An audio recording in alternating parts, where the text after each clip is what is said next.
Let's enter into the next step of the process. Write down in the images that you have written down. Understand the inner image, outer image, others image, life image you have right now is your inauthentic identity.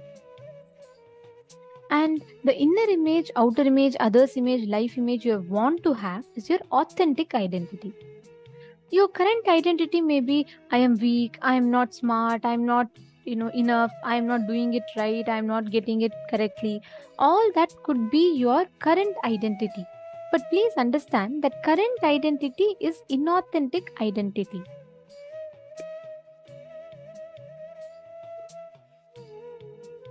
Now, write down, you're going to work on your authentic identity. You're going to align yourself to the authentic identity. And what does that mean? Listen very carefully.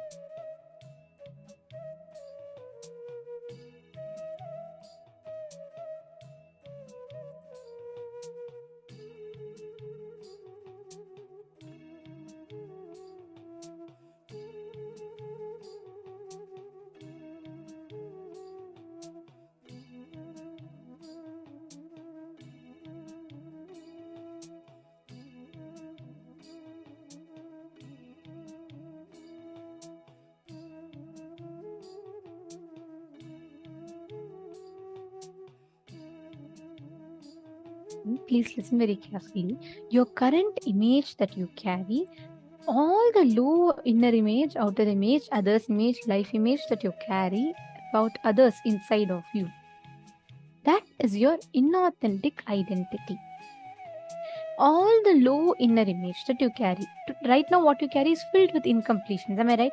We feel bad, we feel this, that, everything inside of us. The authentic identity is what you want to have.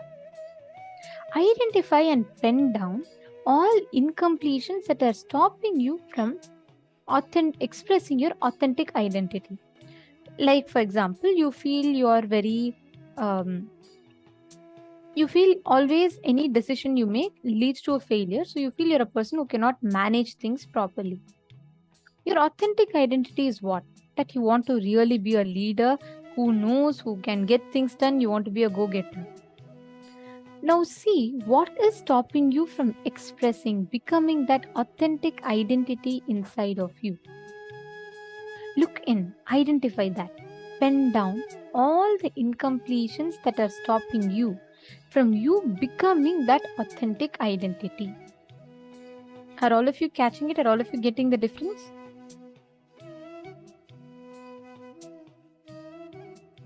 Now every one of you, Ma Ratna Prabha and Ma Gwanil Troit here, every one of you write it down. Are you all understanding the difference between authentic identity and inauthentic identity? Yes? If you're all understanding, can you all put yes in the chat? Malisa, Nithyanandam, every one of you, please write it down.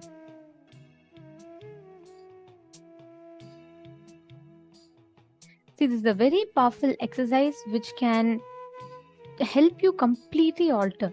Write down the incompletions. For example, if you want your authentic identity to be a leader, but what are the incompletions you're carrying? You feel that you are not able to, you're not smart enough, or many times you feel that you're not as good as others. You feel there are others around you who are doing it better. You're not able to catch it. And that is why you feel you becoming a leader is impossible. Write down all those incompletions that you are carrying inside of you. Please pen them down.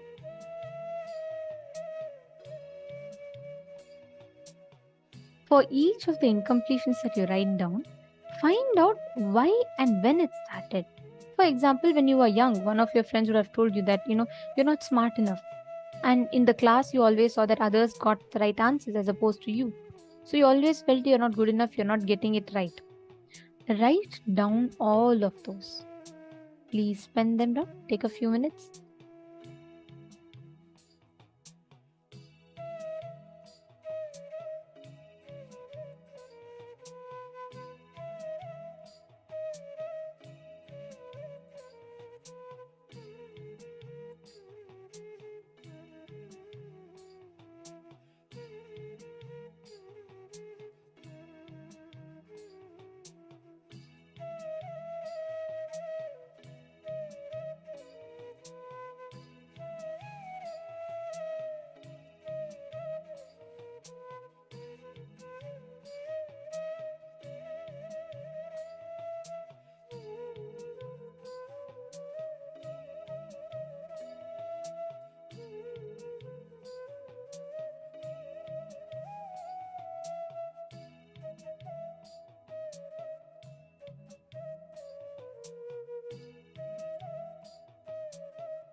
Now, let us all enter into the next step of the process. Have all of you finished writing down?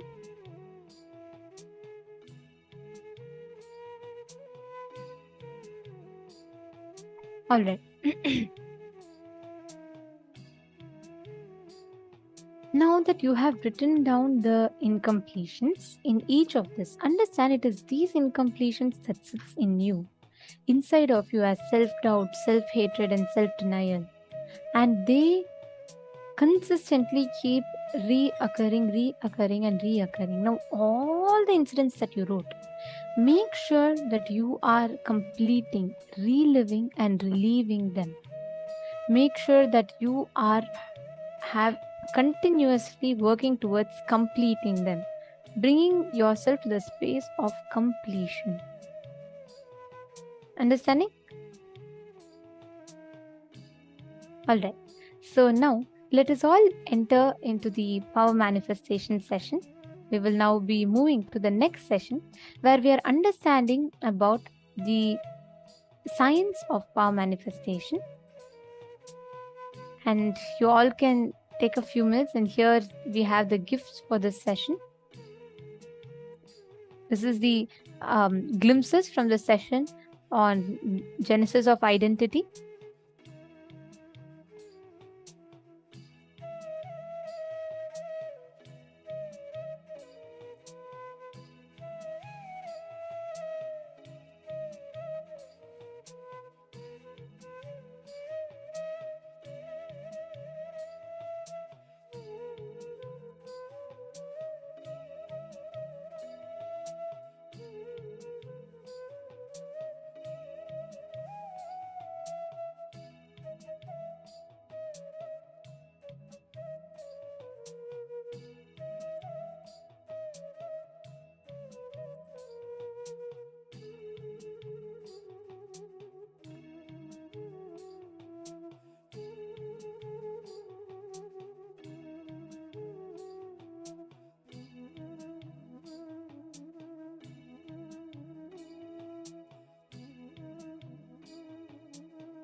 Yes. Now that we have done the whole beautiful process of the genesis of our identity, understanding the basic components of all the four identities we carry, let's enter into the power manifestation session. every clarity, every completion that happens in life, Swamiji very beautifully explains, always manifests as powers. Because generally, in our life, all our energy is being sucked by the what we call the past. See, the past doesn't actually exist. Even the ideas you have about your past, you bring them in the present and only think of them. But when we have the idea of a past, so much of our energy, our time, our awareness goes into that. But then, when we slowly, one by one, disconnect all that connections, all that energy which we're pouring into keeping our past alive, we fall in the present moment, and any power manifestation happens at that moment. Today, we're going to be doing the awesome power of materialization. So, it's a very exciting power, materializing whatever you want, 3D printing your reality. That is the power of materialization. Let's start with the Shastra Pramana for the power of materialization.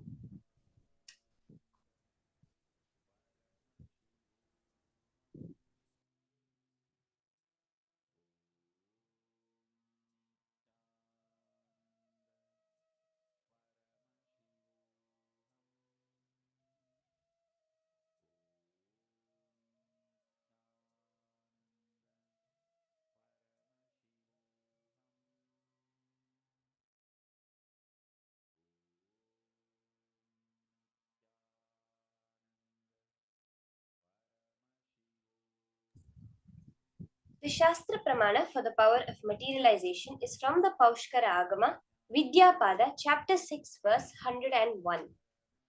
प्राप्त्यादयो गुणाः पञ्च योगिनः कारणात्मजाः मनसाभीष्टसंसिद्धिः प्राप्तिर्नाम गुणालयः. As part of the Ashtamaha Shaktis, one of the Shaktis is Prapti, which arise for the yogis through the internal organs, antahkarana, such as the mind and others. The power of attaining whatever is desired by the mind is called Prapti. It is declared to be the abode of all desirable powers, an abode which brings about all the desired qualities.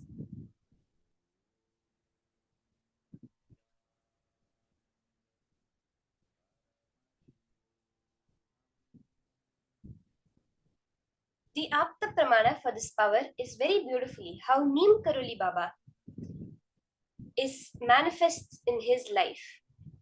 There is a little background about him. Neem Karoli Baba was born in 1890 to a Brahmin family.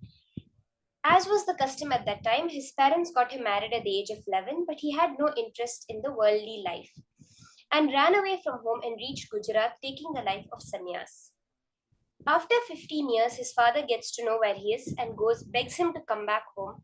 After lots of pleading and crying, Neem Karoli Baba agrees to come home.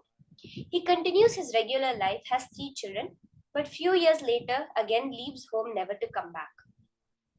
Then he starts traveling and doing lots of miracles for people and helping them. Finally, in 1973, he attains Mahasamadhi. In Neem Karoli Baba's life, it's a very popular name which you would have heard because of the incidents in the life of Steve Jobs and Mark Zuckerberg. In 70s, Steve Jobs was in a very bad situation. He was in so much loss and all sorts of problems. So he comes, one of his friends tell him, you go and see Neem Karoli Baba, it will help you. But Baba had attained Samadhi just a few months back. He spends some time in the ashram, goes back to America, starts Apple, and becomes who he is today. So when Mark Zuckerberg had started Facebook and he was in a lot of problems, he goes and asks Steve Jobs for some advice. Steve Jobs also tells him, go to Baba's ashram, go to Neem Karoli Baba's ashram. And when Mark Zuckerberg goes there, comes back, he also has amazing success. So beautiful. Even without the physical presence of Neem Karoli Baba, just by the space that he left behind in his ashram, how we are able to see very 2 big names that we would all have heard have attained success, have materialized their future, their presence, their present, their money, everything from just the power of Neem Karoli Baba. This is how we can see the power of materialization. And today, all of us are going to be manifesting this power. How many of you are excited for this? The power to 3D print your reality. Now, this is a very clear science that Swamiji has given. In this first round, we're going to be sitting and materializing bhasma in our hand while focusing on the levitation. So now you can just clean your hands completely and keep it like this. So you can close your hands or you can leave it open. Make sure there's no external source. You're going to be materializing the vibhuti. See, any other powders also can come, like kumkum, sometimes nyananjana, haritaki, various things will materialize. In this round, we're going to be materializing the bhasma, the vibhuti, the sacred ash. The whole science of materialization is a very clear thing that Swamiji has revealed. Swamiji reveals about superdeterminism, which is the power over now. It is not just the power of now, it is the power over now. Now, understanding how this works a little bit. Right now, we understand modern science. We have all heard of the double slit experiment, right? Where the particle, a photon is fired at two slits and it forms a wave pattern. If there is no observer, and as soon as an observer is placed over there, it forms a particle pattern. It's matter. So based on this, the conclusion we can come that an observer is what collapses a wave energy into matter as we see it. Now, our reality that we see around us today is matter, right? When we see our laptop, our bed, our house, everything is matter. But as we understand E equals mc square, as Swamiji says, the matter is energy. There's not two separate things. At a lower frequency, we perceive it as matter, and at a higher frequency, we perceive it as energy. Now, what is creating that infinite possibility of the universe? As they say during the double slit experiment, when the particle is fired, it has a superposition, meaning it travels through all possible paths, and only when it hits on the other side, it chooses a particular path. That is what they say happens when there's no observer. Right now, our universe exists in a space of infinite possibility at the quantum level. Every single possible outcome already exists. When we use the power of superdeterminism, we fall in the present moment. And what exactly happens at that point? When you are in the present moment, the idea of an observer and an observed disappears. Understand this very clearly? When there's no more thoughts, as I was explaining in previous sessions, the thoughts we have is what causes a boundary. When you close your eyes, the whole universe has disappeared. Yet we have an idea of a boundary, it's due to the thoughts within us. But when our thoughts are no longer there, when we catch the gap in our thoughts, we are in the present. We're no longer in our past or in our future. In that present moment, the boundary dissolves. The idea of something observing and something being observed dissolves. And the whole universe is in a superposition. Now, all the infinite possibilities are available to you. Whether it's the possibility of right now having bhasma in your hand, the possibility of materializing, of having an apple in front of you, the possibility of having anything in your reality is there. When you're in the present moment, you can decide that cosmic intelligence, which is the life within you, can decide the way the future, the way the moment has to happen. How many of you are catching this? When we are doing the power of materialization, the only thing we're doing is dropping our thoughts, dropping that which is telling us we are separate from the people around us, from the things around us. At that moment, all the infinite possibilities of the universe are open to us. From there, it's just a matter of picking it and bringing it to this reality. Again, separating yourself and collapsing it to the matter, where you are able to form any energy into matter. Let's start. as Swamiji has revealed this profound science of how power manifestation happens. So I request all of you, you can sit with your head, neck and spine in a straight line. Chant the Mahavakya. That frequency, that vibration of the cosmos that Swamiji has given for all of us to align with the nature of the cosmos.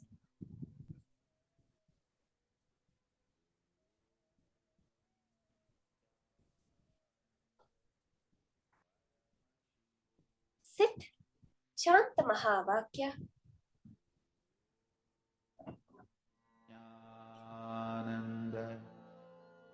Look intensely through your third eye. Manifest that space in ritual.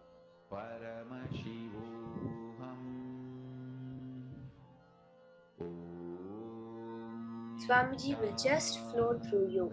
When you drop your thoughts, when you drop your identity, the cosmic and identity, the cosmic energy flows through you. Chant the Mahavakya.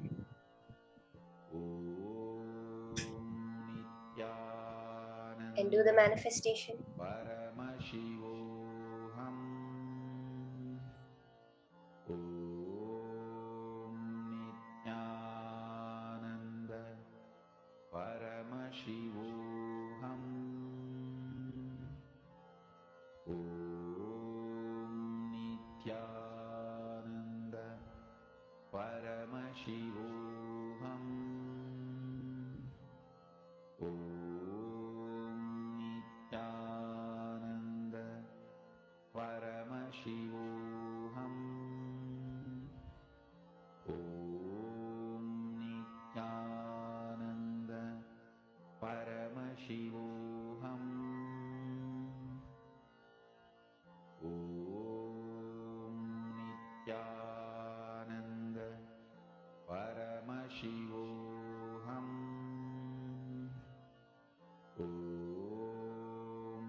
Paramashivoham.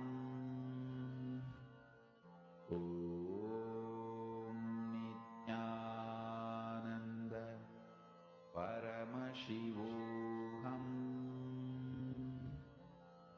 Om Nithyananda Paramashivoham.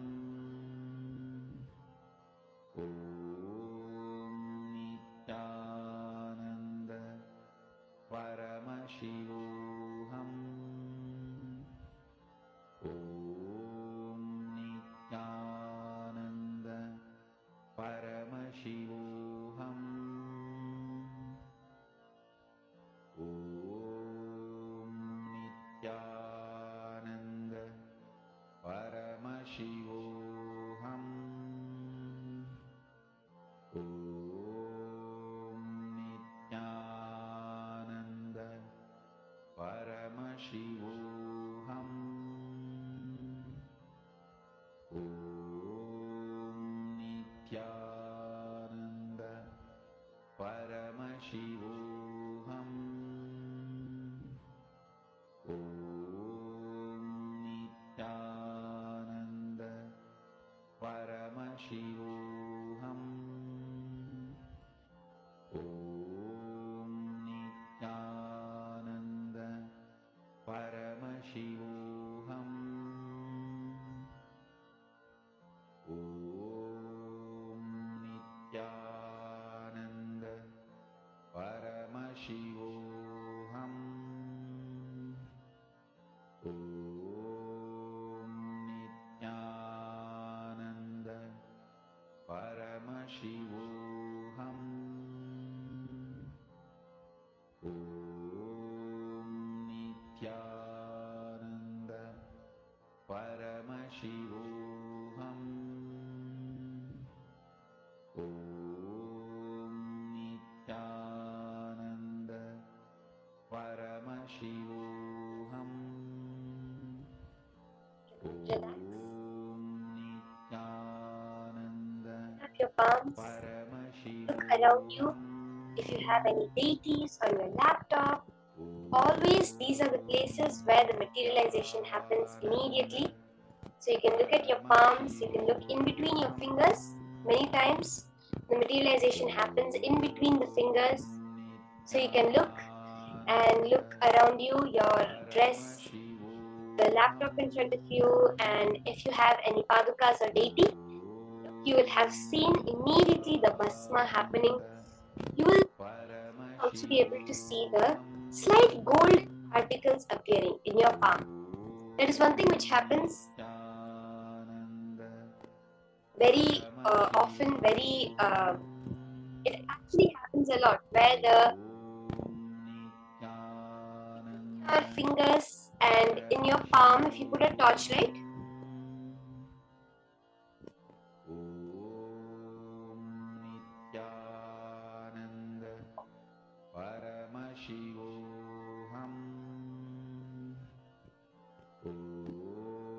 sorry, I think some people are saying that my sound was bad. Is it better now? Is the sound quality better now?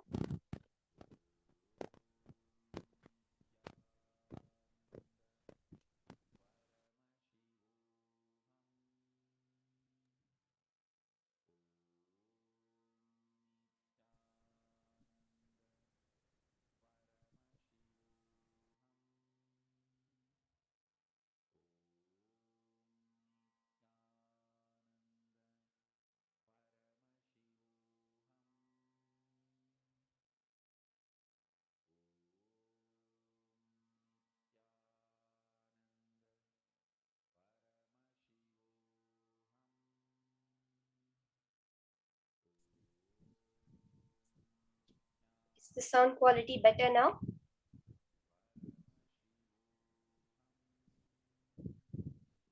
I think the mic had just had a small issue.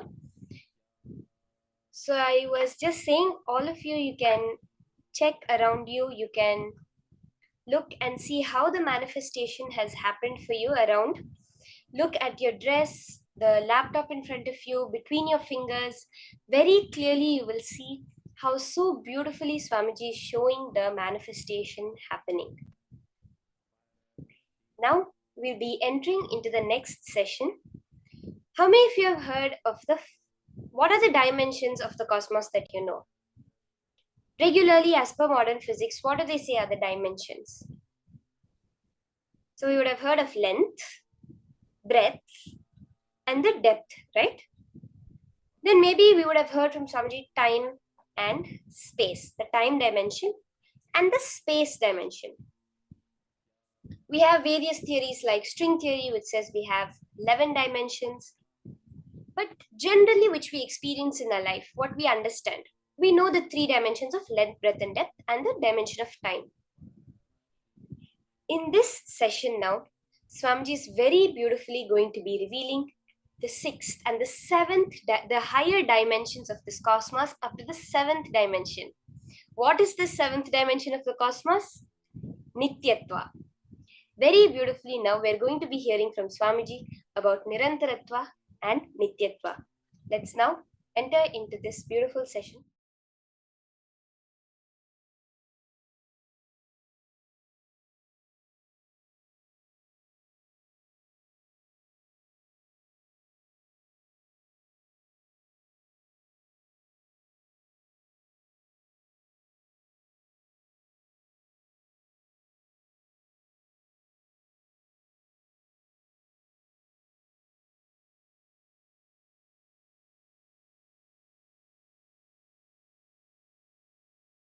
What is incompletion? Past interfering into the present and try to manipulate the future. That is incompletion. Your memory, form you carried in the past, entering into the present and trying to destroy the future form is incompletion. You can always see whenever you have a pain, guilt, powerlessness, incompletion, you will be visualizing, imagining your own form in a deep suffering. You will be visualizing, imagining your own form in a disgusting way. Look inside. Please understand, I am giving you a very deep insight.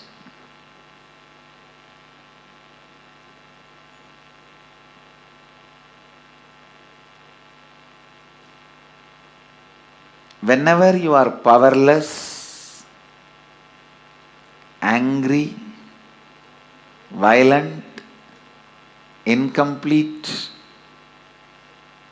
look in, you will be remembering your own form from the past, which is actually you will be flashing your own photograph in your screen. Let me talk in the language of computer, you will understand. You will be running your own photographs in your screen, inner space screen, which is taken during the very sad, depressed moments.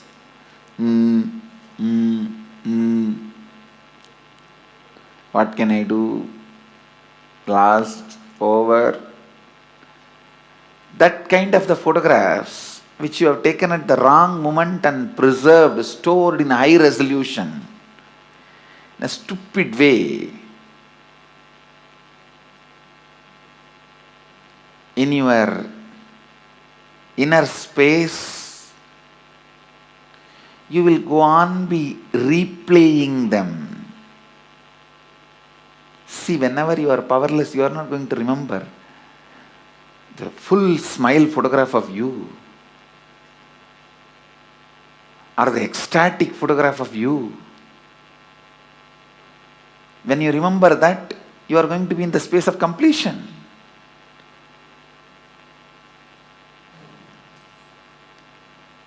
The deha, form you carry during incompletion, just by remembrance awakens the same incompletion. understand just by remembrance something can bring incompletion or completion.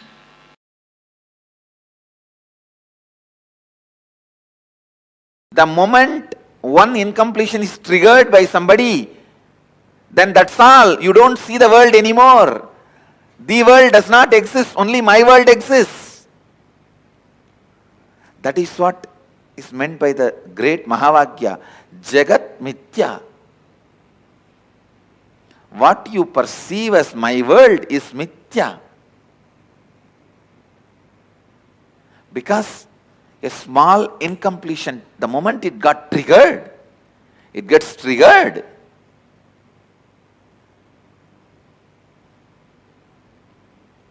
A small incompletion, the moment it gets triggered, you stop seeing the world and you are deluded in my world. Brahma Satyam, Jagat Mithya. I don't disagree. Jagat Mithya.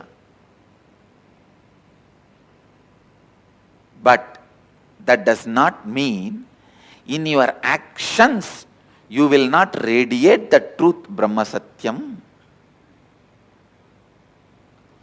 In your actions also you have to radiate the truth of oneness, non-dual consciousness.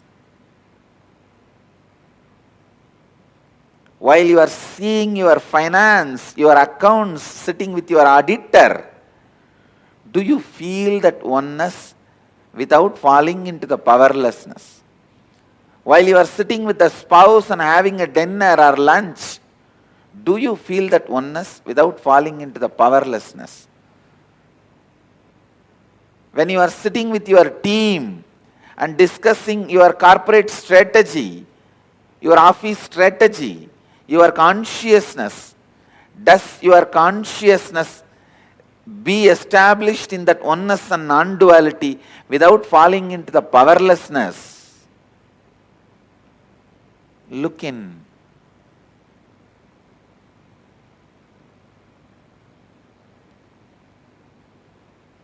Just your back pain disappearing is not the result of Advaita. All the pain which you have hidden in your back should disappear. Not just back pain disappearing. All the pains which you have put it in back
just few lines. Listen to this few lines carefully. 1. Try to remember the earliest, as far as your memory goes, the earliest first time you felt powerless, either by fear or guilt or weakness. First time when you felt powerless. It can be as simple as your mother made you sit on the dining table, or you were playing in the rain and your mother slapped you and dragged you inside the room, or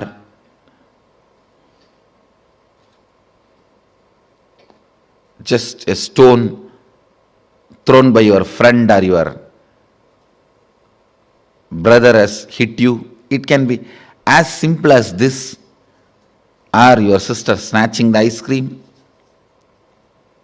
Now usually sisters don't snatch, only brothers snatch. No, I have seen. Sister is the best relationship. I grew up in large family.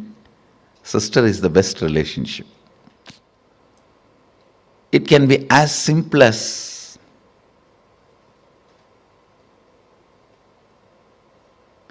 your mom gave one sweet extra to your younger brother. Your dad gave one cloth or jewel extra to your younger sister. It can be anything. First time when you felt powerless, what was your inner image? Means, what did you tell about you to you? What was your outer image? How you showed you to others? How you reacted to that situation?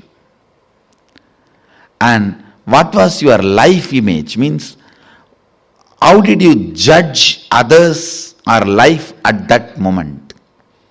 Listen, what was your inner image? What was your outer image? What was your life image at that moment? It is almost like a surgery. You have to now cut yourself and see. It's a surgery, literally. Because now you will remember an incident which happened at the age of 8. When you try to find out, open that incident, suddenly you will remember something which happened at 6. When you cut and start remembering that incident, suddenly it will open up something which happened at the age of 3. Earliest memory.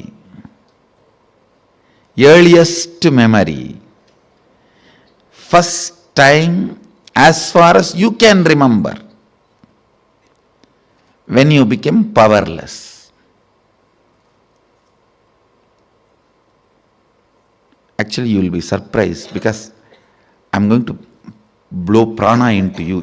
Means awaken your pranic energy. You will remember the memories you never thought, you never imagined you will be able to remember. Actually, only now you will see directly what I can do to your mind. You will suddenly remember the deepest layers of your memory. You may even remember what happened during your birth, and even those scenes you may start seeing. Actually, I am going to blow prana into your navel center. You will be there only, I will be here only. I will be awakening you. See, that navel center means your umbilical cord connection with your mother. That is the zone stores earliest memories. And if that awakens, means Kundalini enters into that navel zone, suddenly you will see from your birth, when they cut that umbilical cord, from that you will start remembering the memories. There are 3-4 rules. Always root pattern will be formed before the age of 7. So the first incident you find will be before the age of 7. If it is after 7, you will have to dig out and you will find it. Always the incident will be before the age of 7. That's one. Second, all major sufferings, whether it is physical or mental, you go through in the life will be connected to that root pattern. It is the root pattern responsible for serious physical or mental sufferings you go through. It starts only from there. And blessed are those who complete with their root pattern when they are young or before it manifests as any serious disorder.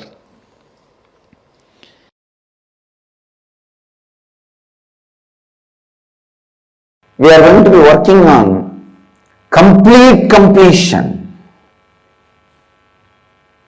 Please understand, just by removing a tree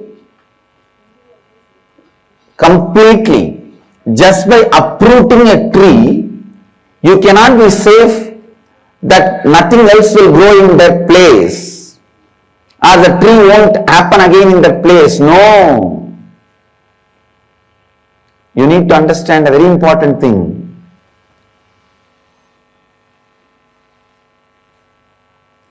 If you just see outside, the ground where Nithyananda Sabha is going to be built, there are hundreds of neem trees.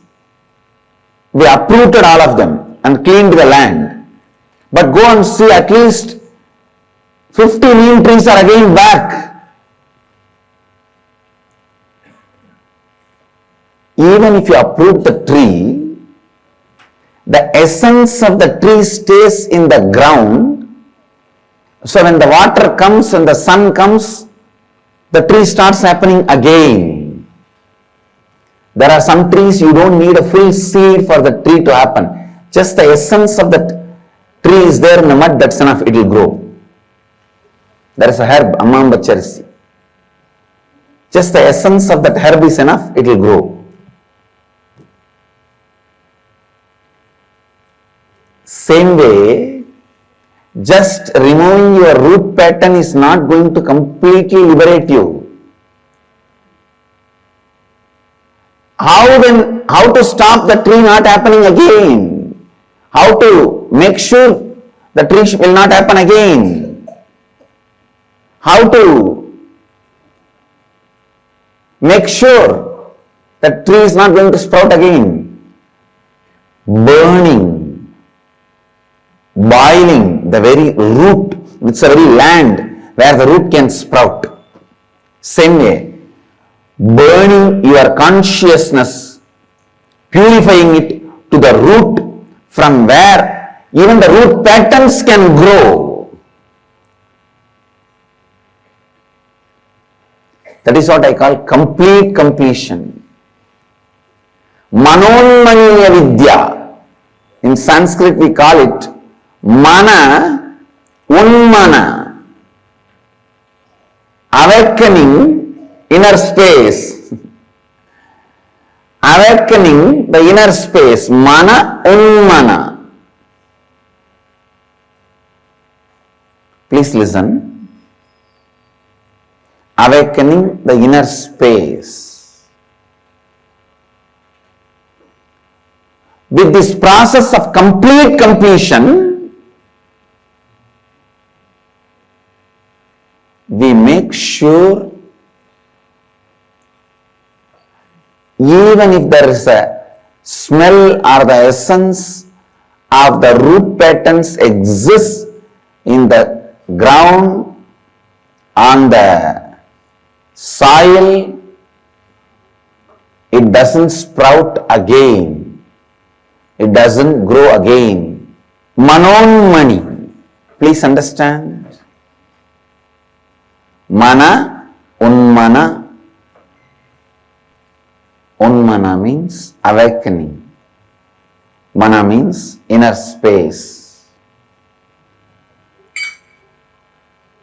The complete completion awakens your inner space completely and does not allow any leftover unattended roots of the root patterns. For a neem tree to happen again, 1 inch old root is enough. Please understand. Just an inch length old root is left without removed. The tree will happen again. You don't need a seed. For a banyan tree to happen again, just 3-inch root, if it is left without being removed from the land, that is enough. It will happen again. You don't need a seed. For your root patterns to grow again, you don't need to leave 3 inch or 1 inch. Just if you go back and see the same people, that is enough. If you see the same people who are responsible for your root pattern, that is enough.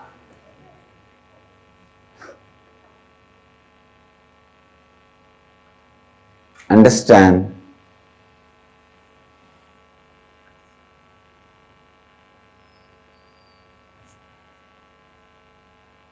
The complete completion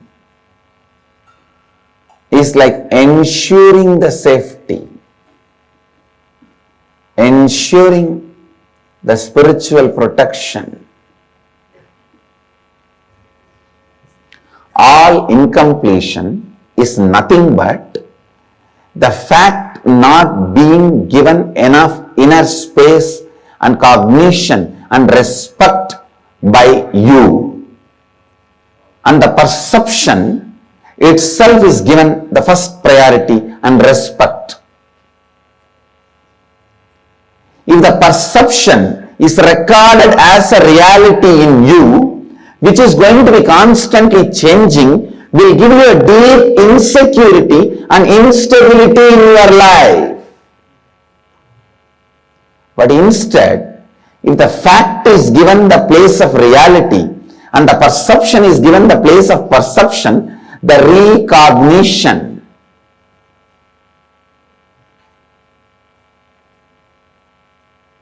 the change of perception will not lead to more and more incompletion.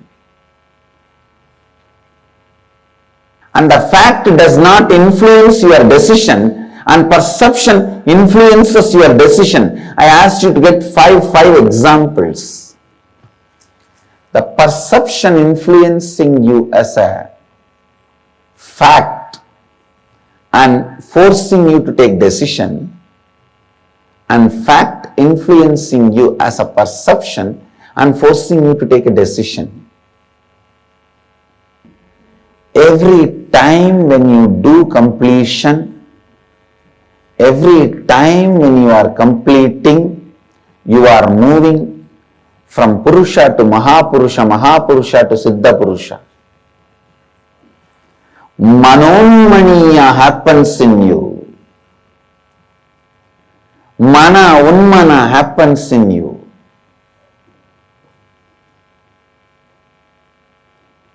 Bring completion every time.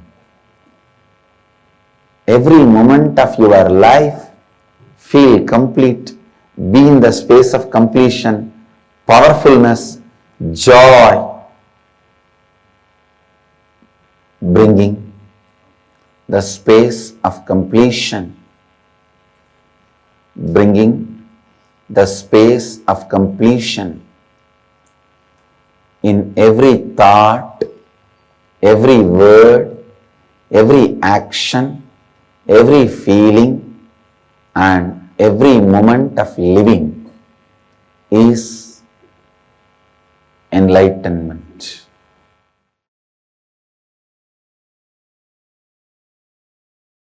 how both complement each other. Please understand. Ultimately, the complete completion happens when you don't even bother about complete completion.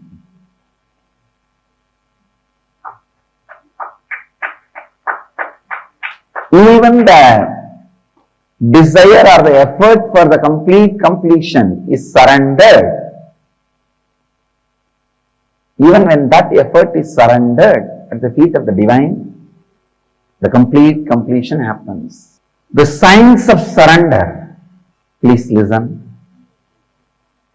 Listen sincerely and intensely. The more and more and more completion you do, the more and more and more the surrender starts happening. I need to define surrender. Surrender is no way starts with powerlessness or gives you the powerlessness experience or ends in powerlessness. Surrender starts with powerfulness, leads you from power to more powerfulness, ends in ultimate powerfulness. Surrender is no way connected to powerlessness. Many times in your powerlessness, the giving up, you call it as surrender. No, giving up is not surrender. Giving up is not surrender. Listen, giving up is not surrender.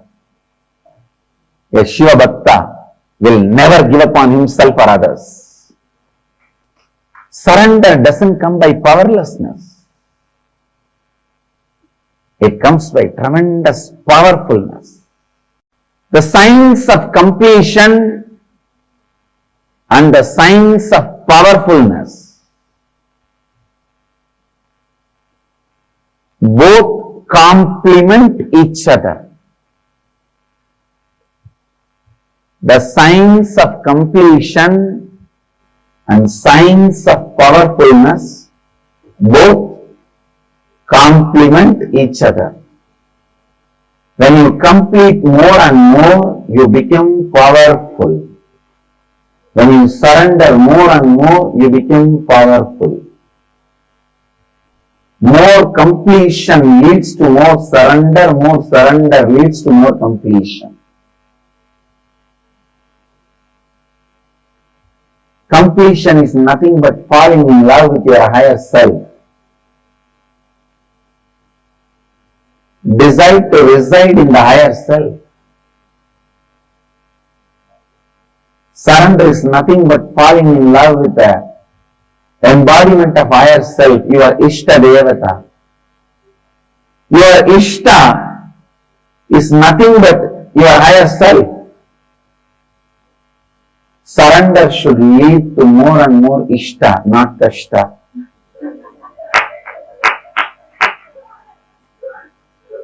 Naturally, surrender leads you to more and more powerfulness, not powerlessness.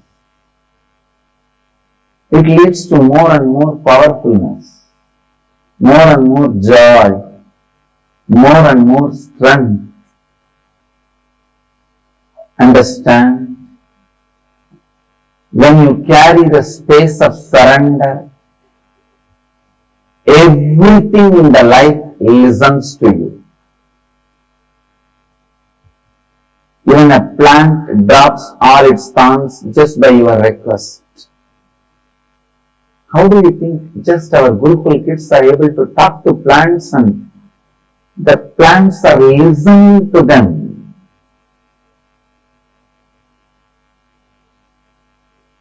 And they are dropping their thorns. Understand, it is not a myth or a story I am talking. You can show you in front of your eyes. The surrender makes you deeply powerful. The space of completion makes you deeply powerful. Surrender is misinterpreted, given the wrong meaning in the Western thought trends. There the word is used more like in the war when you lose, you drop all the weapons and surrender. Here I am not using in that meaning. The word surrender has totally different meaning in the bhakti literatures. So maybe I may not even want to use the word surrender in English. I use the word sharanagati. Powerfulness radiated by the devotees. And I was not weak. Akkammadevi was not weak. Meera was not weak. Kanakadasa, Purandaradasa, Vittaladasa, all the great Dasa Sampradaya, devotees are not weak. They were never weak. Understand. Kanaka Purandara Vittaladasas, Meera, Akkamma, Andal, all of them are not weak. They all lived in the space of powerfulness. Even completion you can intellectually grasp, even if you don't practice, just watch the satsang, you will intellectually grasp what is the completion, what is the power of completion, I am sure. So the completion can be understood even if you listen intellectually, but the sharanagati is surrender. You need to see somebody experiencing and radiating it. You need to be around some great bhakta, devotee. Because it is such a beautiful experience. You need to see that radiating in the body language. Saranagati, surrender, can't be understood just by the intellectual. Intellectually, if you try to understand, it will only lead to that surrender happens during the war period. Only that meaning you will get it. It's not a powerlessness, kind of a giving up, a failure, dropout. But the Bhakti Sampradayas, the Bhakti traditions do not mean that kind of a surrender here. You become more and more powerful, more and more strong, more and more intelligent. The Bhakti Sampradaya, its definition of surrender is totally different. So understand, more and more practice of surrender leads to more and more experience of completion. More and more experience of completion leads to more and more practice of surrender. When the science of completion connects with the science of surrender, the space you create becomes reality. Because all your individual incompletions should be completed. When you are complete, your individual identity should be surrendered to the cosmos. Then cosmos functions through you. Individual identity is made out of bunch of incompletions.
Just now, Swamiji very beautifully revealed about the patterns that each of us carry inside us.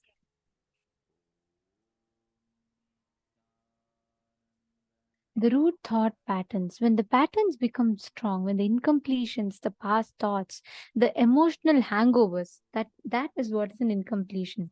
So as that emotional hangover gets deeper in us, all the past thoughts, everything starts becoming stronger and stronger inside of us. And that forms what Somji calls as a root pattern, which all of us listen to and learnt about right now.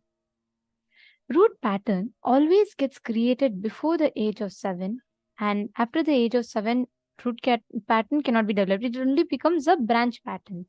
But only from the root pattern, the root cognition with which you see life, only from that all incompletion starts happening. There's a very beautiful revelation that Swamiji gives for this, how the root thought pattern gets created inside of us.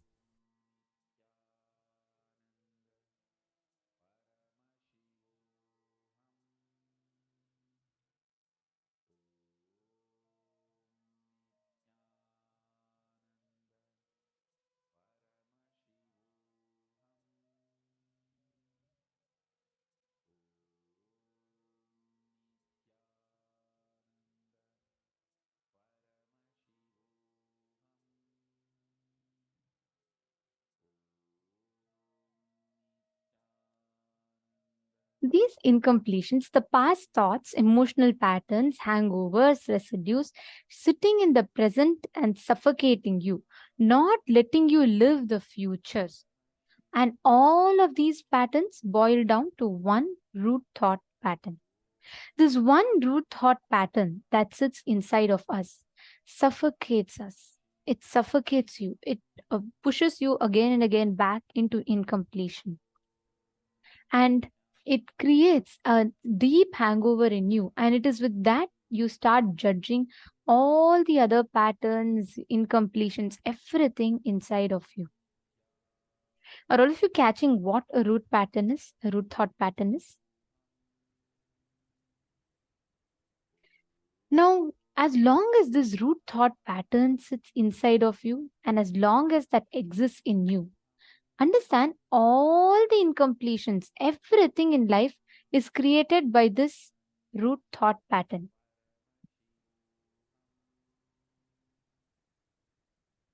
And just you analyzing it, understanding this one root thought pattern will help you completely shift and have a breakthrough in the way you see life.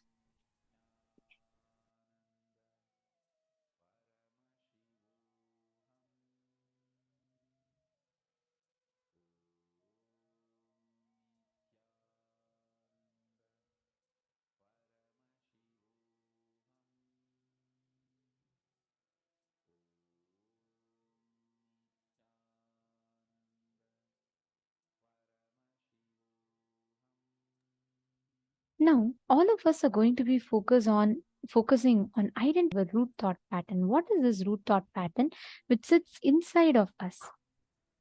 Take a few minutes, identify the earliest incident which made you powerless. Go back to the earliest incident. It could be something very small. It could be just that your brother grabbed a chocolate from you when you were supposed to, you wanted it. And it could be any small incident. Go back to that and identify the earliest incident and write it down.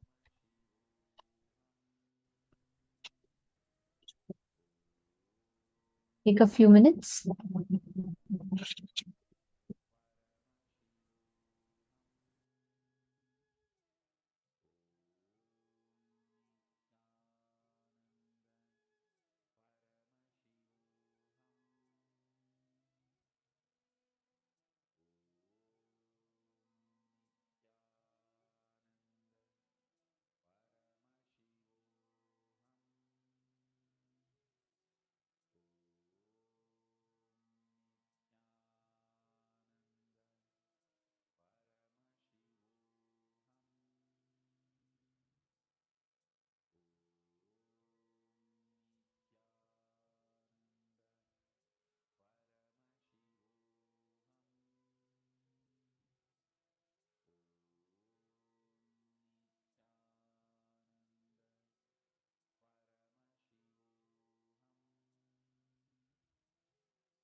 Now, let us understand a little bit about what is this root thought pattern.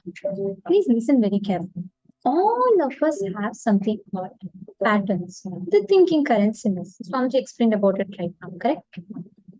Now, these patterns that we carry inside of us, they sit in us as root thought patterns. And constantly, they make you get stuck into the same loop again and again and again, which means you will get stuck in life in the same thought pattern, the same thinking trend, and you're stuck to that. And what happens because of this? Continuously, you are stuck in that same thinking pattern. There's a very beautiful example that Swamiji gives. In have how many of you have been to these temples in India where they keep elephants in temples? Ma Janet, I'll answer your question. Okay, Ma Janet, I'll answer your question. How many of you have been to India and seen these temples where they have elephants in temples? Can you all put yes?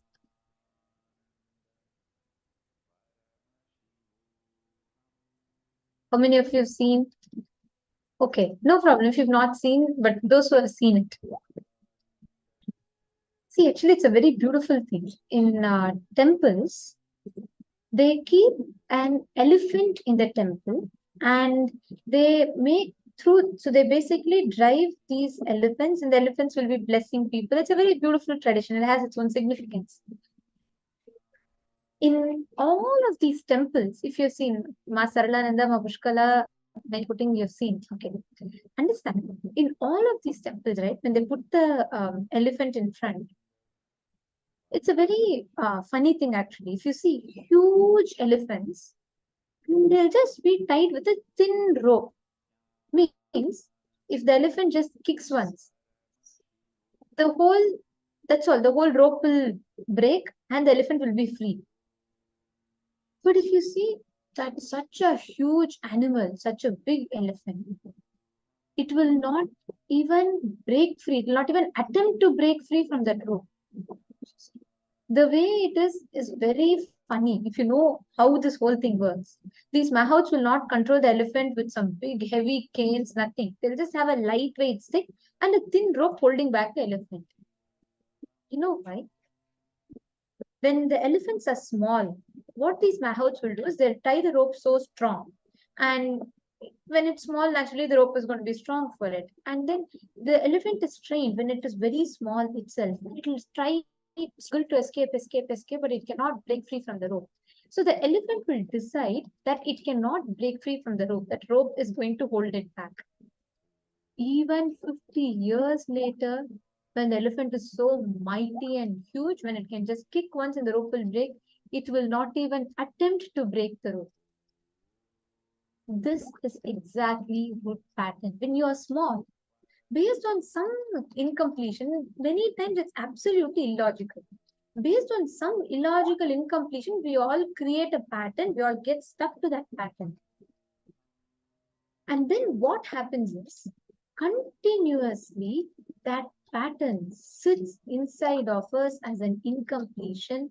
Constantly, it pushes you back again and again and again into that same rut. And that incompletion, you get stuck. When you're just 7 years old, let's say your brother comes to you and he grabs a chocolate from you, which you got, and you feel like, oh my God, my most favorite thing is snatched away from me. And there you develop incompletion.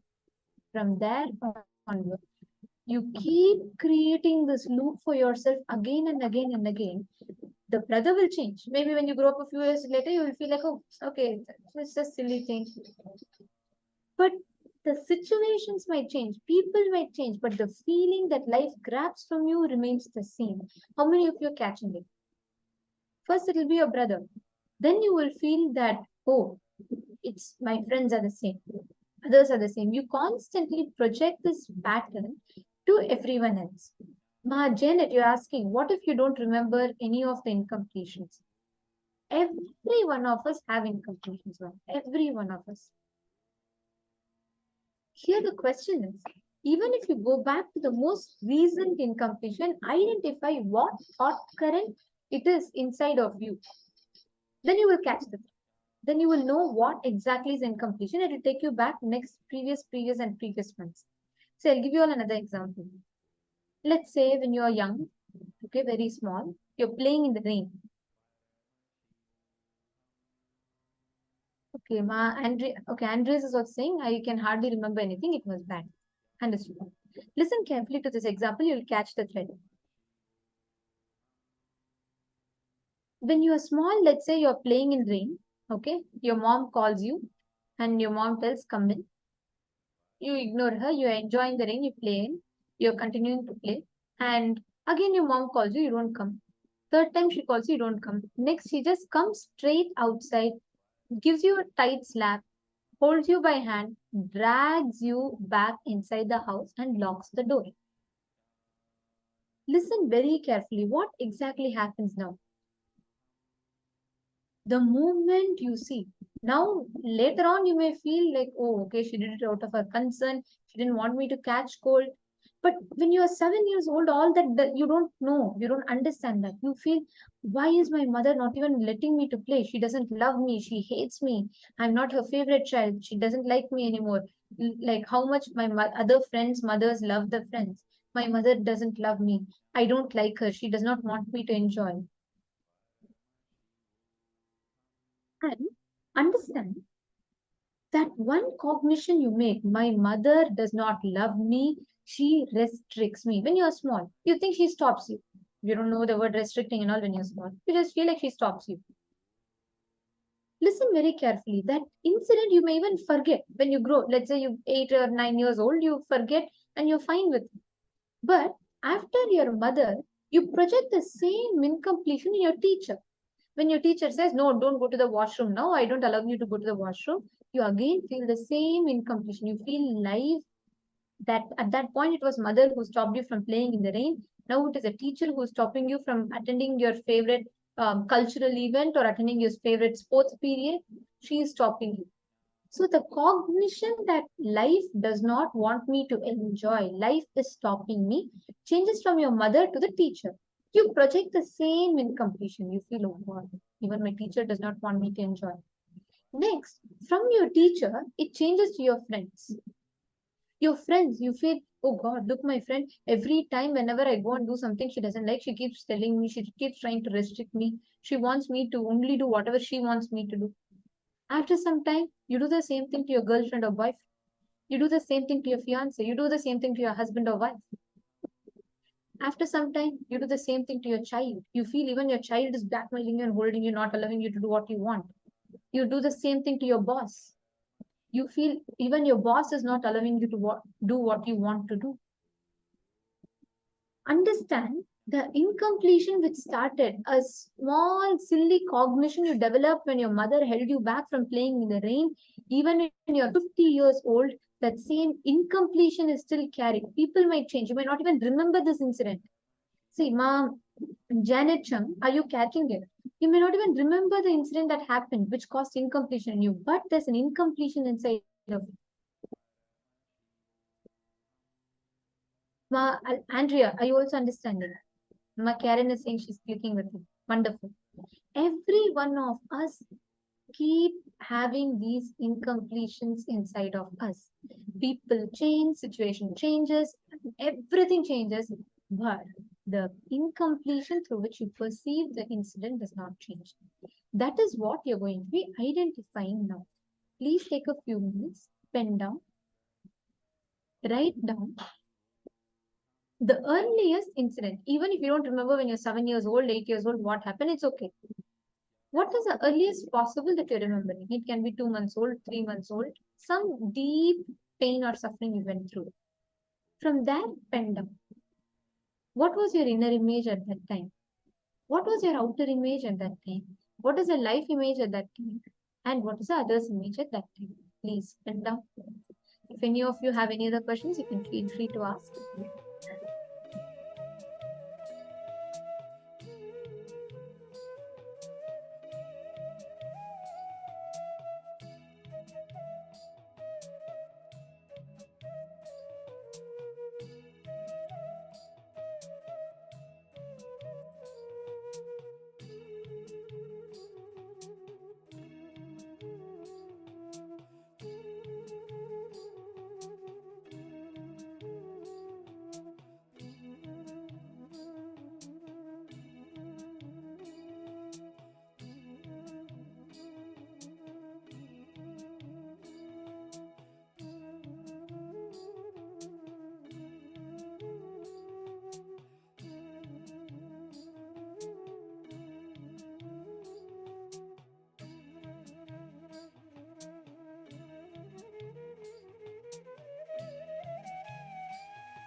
Relax. Now, as each of you are reliving, and as you complete, please understand every time you do this reliving and reliving, all the beliefs, the words that you carry inside of you about you, and how you project yourself to others, all the past pains, wounds, incompletions, it'll all completely start healing, and you will experience a phenomenal shift inside your inner space. Today, all of us are going to be receiving this only as a initiation, where you are literally experiencing that space of complete completion through Anavopaya, Shaktopaya, and Anupaya. So let us all get ready for the initiation. Now, I request all the participants, whoever have finished reliving and whoever is yet to finish reliving, you all make sure you take the time to do the reliving and reliving. It is very, very important that you do the completion, because the signs of completion, it gives you a huge shift in your inner space, how you handle life, how you manifest life, reality around you.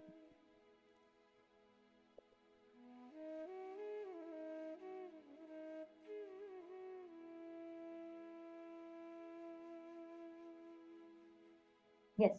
Now, let us all get ready to enter into the power manifestation. We are now going to be manifesting the power of materialization.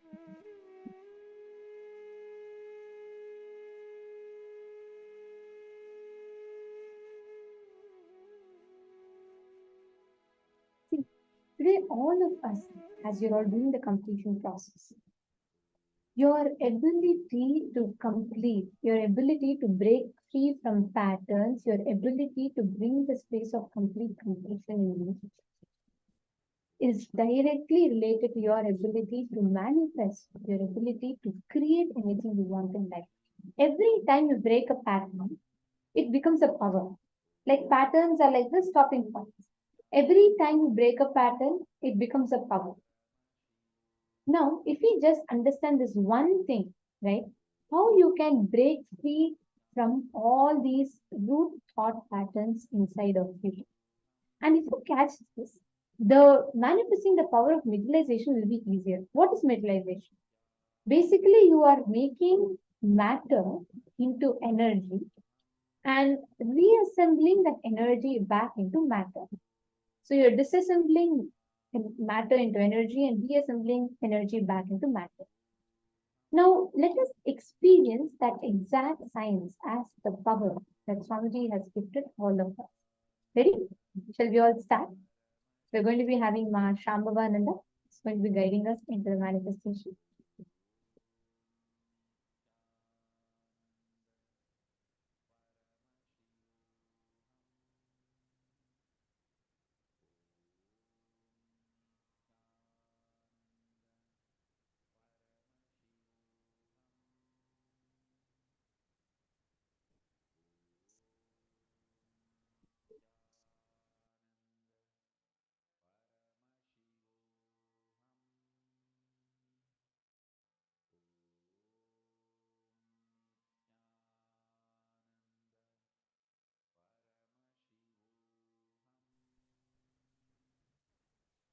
Now we'll continue with the power of materialization. As Ma Nithyananda had said, disassembling the matter, taking it to the space of antimatter and bringing it back to matter is how teleportation happens. Now what we're going to be doing is the materialization from the energy, bringing it as matter. Nithyanandan, Nithyanandan.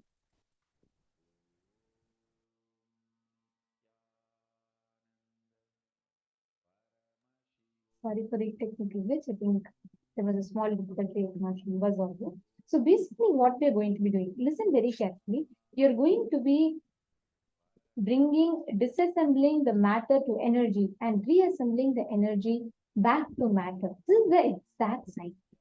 You just need to connect to Swamiji. Can I request every one of you to sit straight, with your head, neck, and spine in a straight line?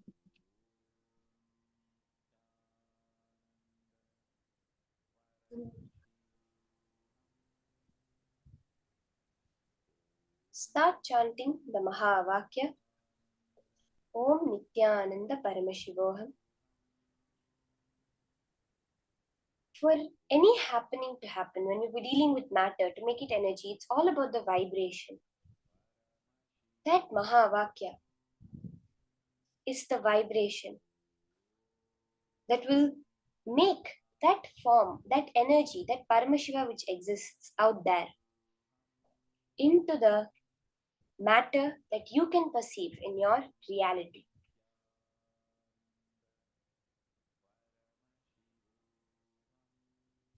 Now, in this power manifestation, all you're going to be doing is dropping your thoughts, finding that gap which exists in between your thoughts where you can access the present moment, having the power over the present, where all possibilities exist for anything to happen.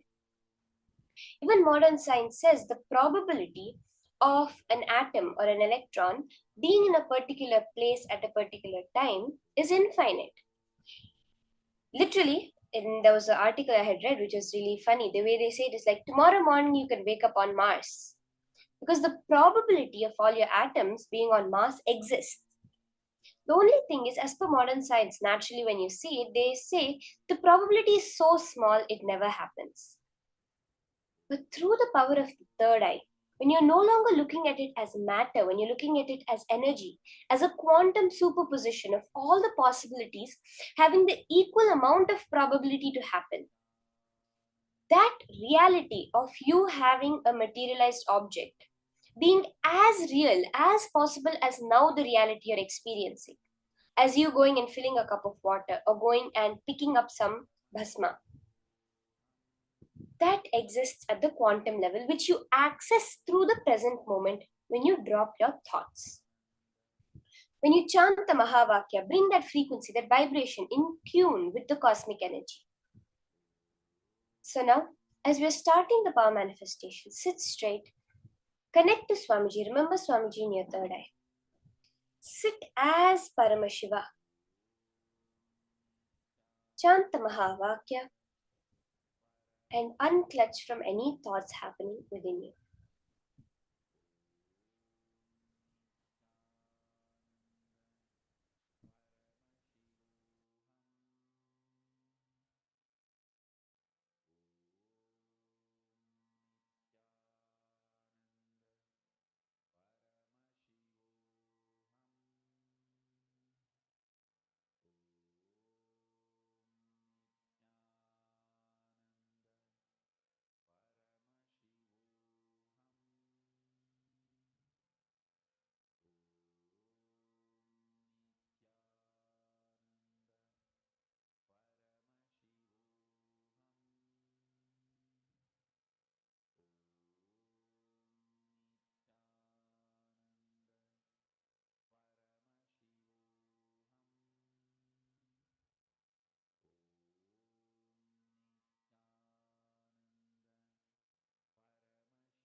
Mahamahavagya, spiritual lullaby for samadhi. And Suprabhatam, wake up call, wake up song for Paramashiva. This Mahamahavagya is spiritual lullaby for you to fall into samadhi. Suprabhatam, wake up song for Paramashiva to wake up in you. Just remember this one powerful cognition. This Mahamahavagya puts me in samadhi. This is spiritual lullaby for samadhi. And Suprabhatam, wake up song for Paramashiva in me. For Paramashiva to manifest. With this one spiritual powerful cognition, chant this Mahamahavagya.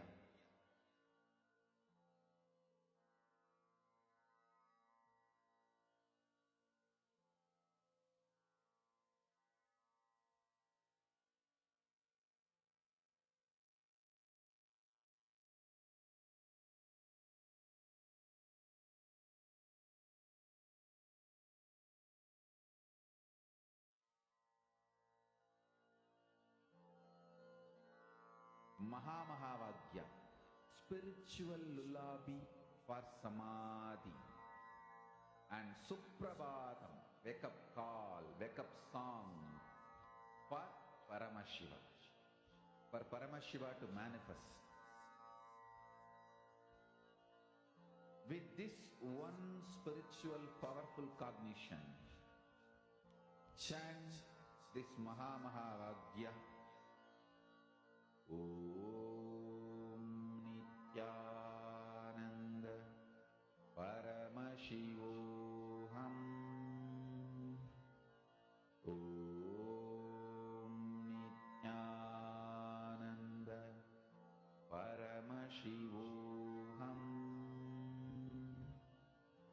Om Nithyananda Paramashivoham. Om Nithyananda Paramashivoham. Om Nithyananda Paramashivoham. Om Nithyananda Paramashivoham. Om Nithyananda Paramashivoham. Om Nithyananda Paramashivoham. Om Nithyananda Paramashivoham. Om Nithyananda Paramashivoham. Now you can open your palms up. You can look around you, whether it's on your deity, on your laptop, in your palms, in your dress. You can look around and see how the manifestation of Paramashiva has happened in your space. Let's all take a few seconds to check, look around. Many times the manifestation starts as intense heat. The energy that comes starts as intense heat in the palms.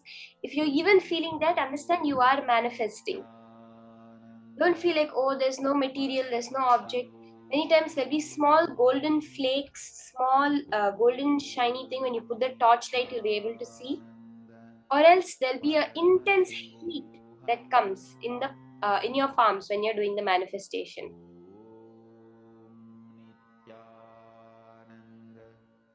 Paramashivoham. Om Nithyananda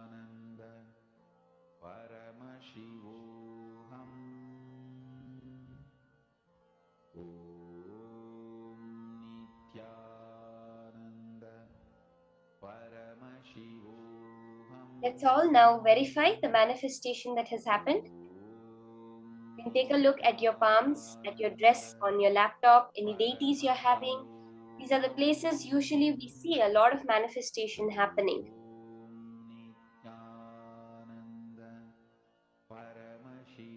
And if you have manifested, take a picture and post it. Celebrate the manifestation. That is a direct prasadam from Swamiji. It's a direct blessed prasadam that you have received from Swamiji.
Ma Lita Sege, you're asking that I do not see anything, Ma. Does this mean it's taking more time to manifest physically for me, please?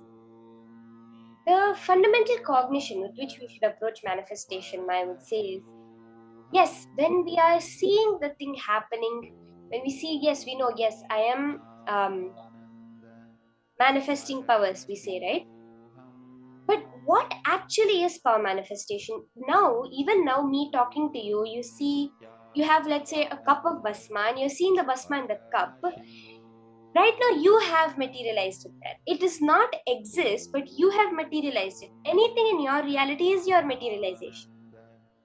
Now, through the power manifestation science, we're understanding how we're materializing this world and changing it the way we want. That's all.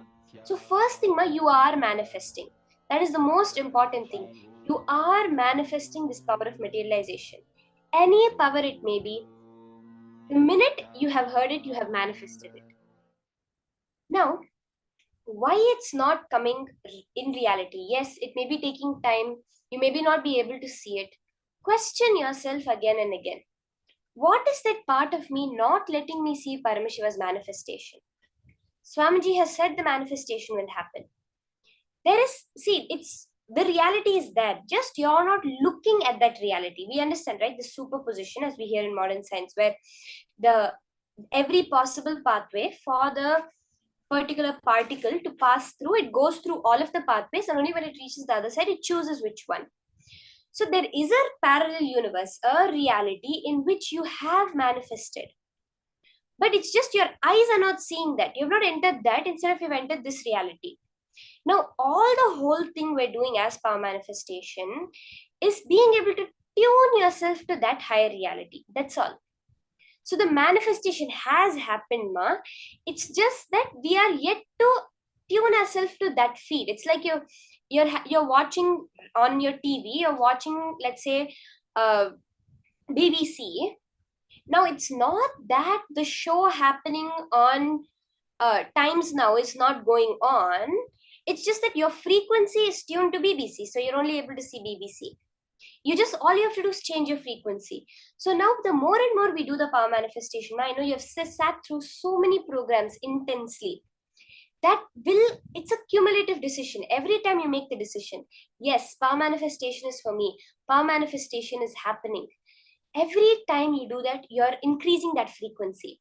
At one point, it will just be a breakthrough and the manifestation will happen. But the key point is to keep that will persistence. Swamiji has said it has manifested. Someone told you that if you just change the channel, you're going to be watching Times Now news. It's not that if you don't change the channel, that the Times Now is not going to be happening. It's just that you're not viewing it yet. The same way, now all we are doing is changing the channel. That's all. Changing the input that we're receiving from life. And when we realize that it's actually not an input, it's what I'm creating out there as my life, then the whole manifestation will happen now. So keep the will persistence, keep the idea, yes, understand Swamiji is manifesting right now. I am seeing a matter means it is his manifestation. And the more and more you go in that space, the manifestation will just flow through you. So now we're going to be entering into the more further understandings from Swamiji on Nityatva and Nirantaratva. Let's now listen to this from Swamiji, further understandings on Nityatva, the seventh dimension of the universe.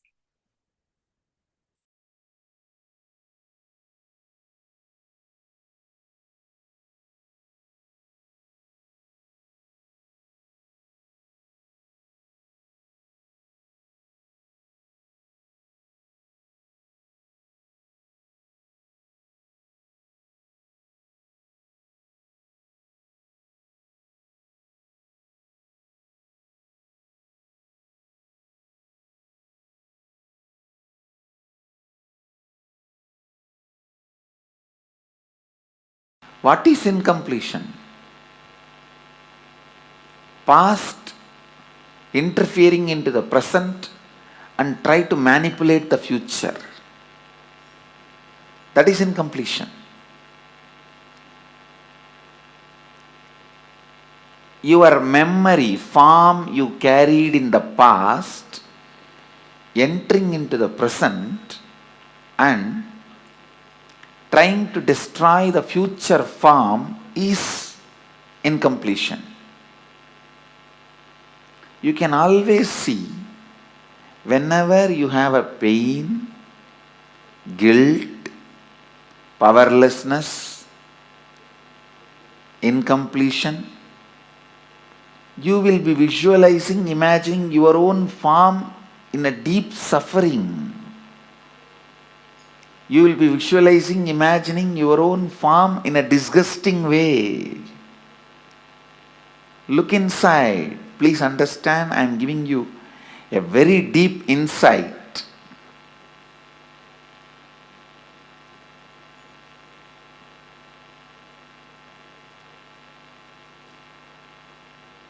Whenever you are powerless, angry, violent, incomplete, look in, you will be remembering your own form from the past, which is actually you will be flashing your own photograph in your screen. Let me talk in the language of computer, you will understand. You will be running your own photographs in your screen, inner space screen, which is taken during the very sad, depressed moments.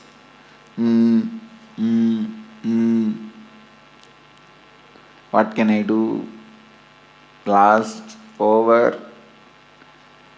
That kind of the photographs which you have taken at the wrong moment and preserved, stored in high resolution, in a stupid way, in your inner space, you will go on be replaying them. See, whenever you are powerless, you are not going to remember the full smile photograph of you or the ecstatic photograph of you. When you remember that, you are going to be in the space of completion.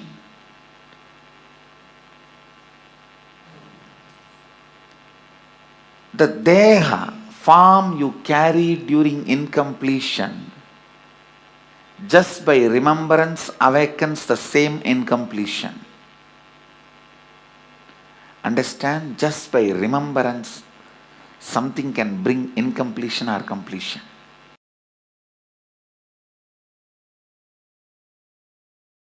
The moment one incompletion is triggered by somebody, then that's all. You don't see the world anymore. The world does not exist, only my world exists. That is what is meant by the great Mahavakya, Jagat Mithya. What you perceive as my world is Mithya. Because a small incompletion, the moment it got triggered, it gets triggered.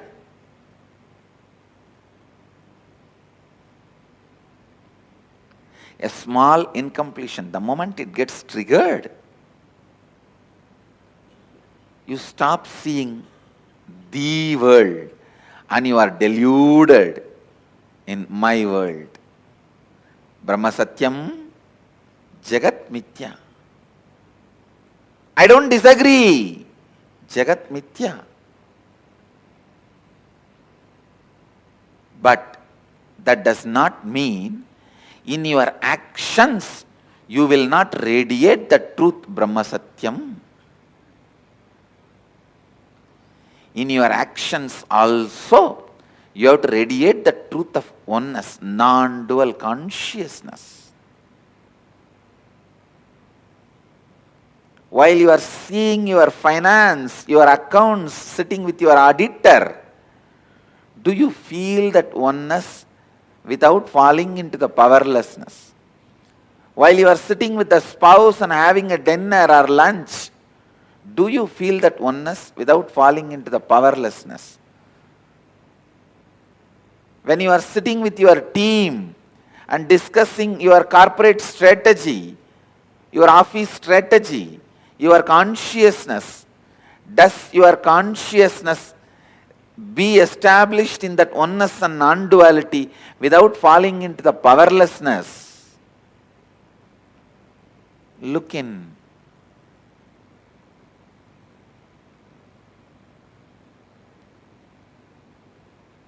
Just your back pain disappearing is not the result of Advaita. All the pain which you have hidden in your back should disappear.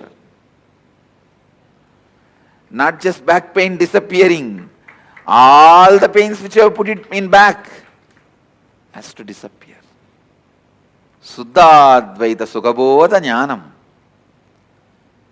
The pure Advaitas, joyful influence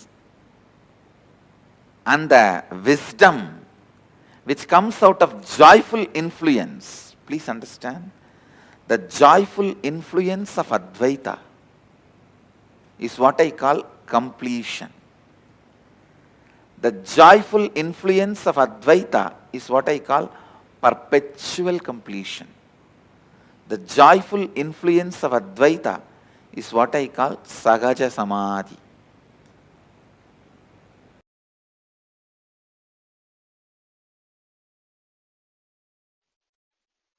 Paramashiva's own reflection, his own reflection in this universe is yourself.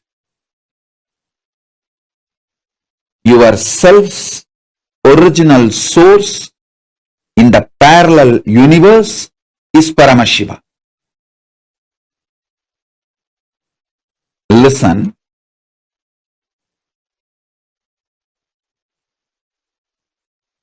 Understand this example. A swan, Paramahamsa, flying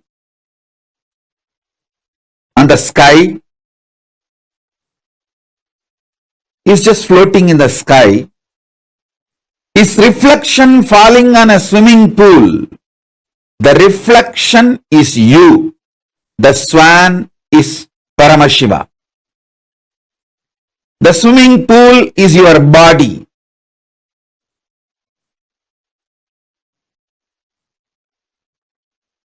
Understand, the moment reflection looks back to the source, it realizes it was, it is, it will be forever Paramashiva. Sometimes the reflection feels it is being hurt by the waves in the swimming pool.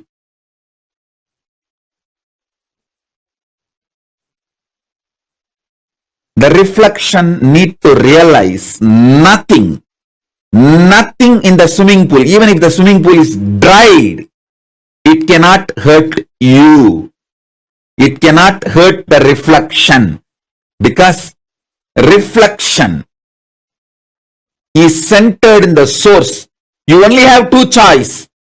Either you can enjoy you being a reflection, or you can go back to your source.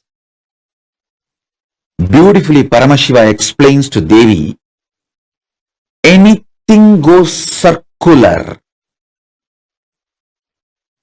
Listen, anything goes circular, repetitive, is reflection of me.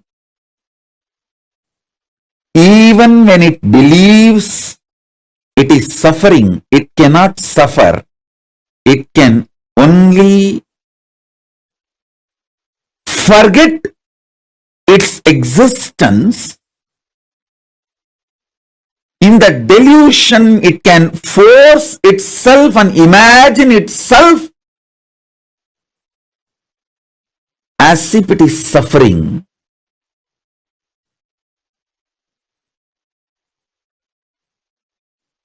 When that reflection looks back at the source, it realizes it is Paramashiva. It can never suffer. Listen. Listen to this deeply. You in the parallel universe is Paramashiva, the great swan floating in the space. The reflection of that great swan on the swimming pool in this universe is your individual self. That swimming pool is your body.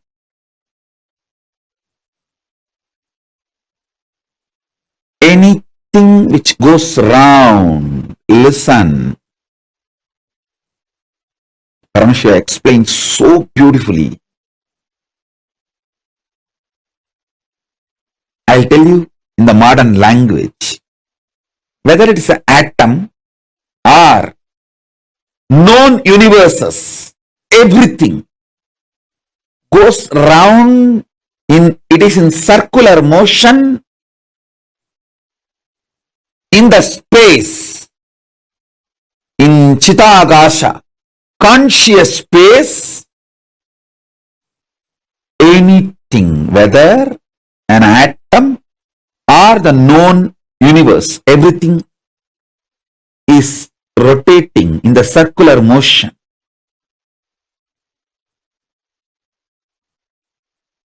What is created in the circular motion is called circular time. The time which circles, repeats itself.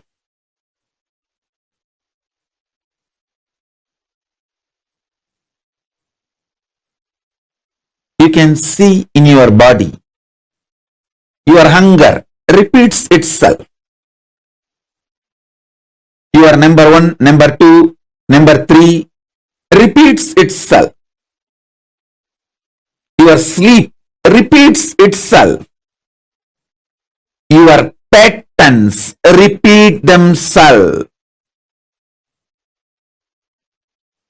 Your decision to smoke, your decision to drink, your decision to be addicted to something, everything is repetitive.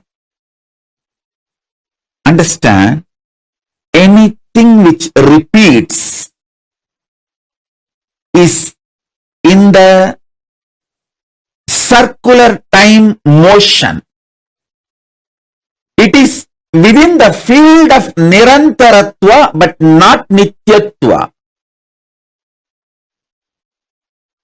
It is within the field of Nirantaratva but not Nityatva. If you know, anything which repeats does not hurt you, cannot hurt you. You are liberated from time. You are liberated from Kala.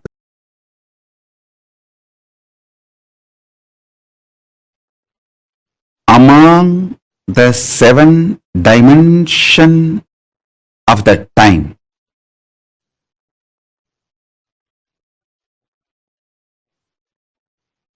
space before the past, past, past merging into the present, present, present evolving as future, future, future merging into the space beyond future. So totally in the 7, the space before the past and the space after the future is established in Nityatva, eternity,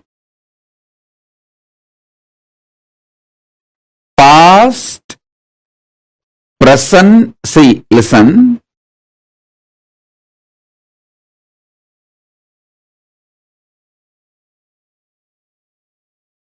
past, past becoming present, present, present evolving as future, future. This 5 is Nirantaratva. In this Nirantaratva 5, only the present moment touches Nityatva. So, if you want to enter into Nityatva, voluntarily, if you want to break this Kala Chakra consciously,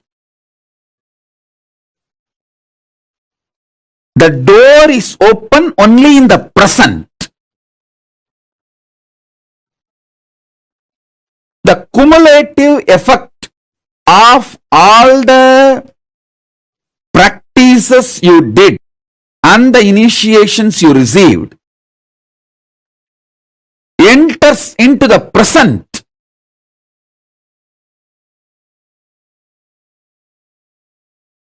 And makes you experience Nityatva. Listen.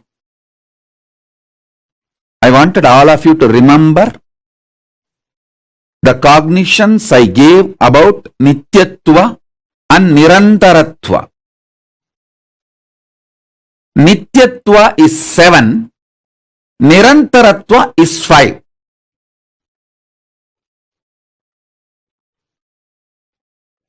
Nityatva is all the 7 put together. Nirantaratva is this 5. In this 5, only in the present moment you touch eternity. Before the past, if you enter into that space, you can touch eternity. Through completing with all your past, you can reach that. Sometimes it may take even few janmas to reach that. And through the future, you can reach the space beyond the future by constantly being Nirvikalpa Samadhi, burning all your desires and patterns which want to repeat itself. You can reach. Again, that also sometimes may take few janmas. But entering into that Nityatva can happen in the present moment just through initiation.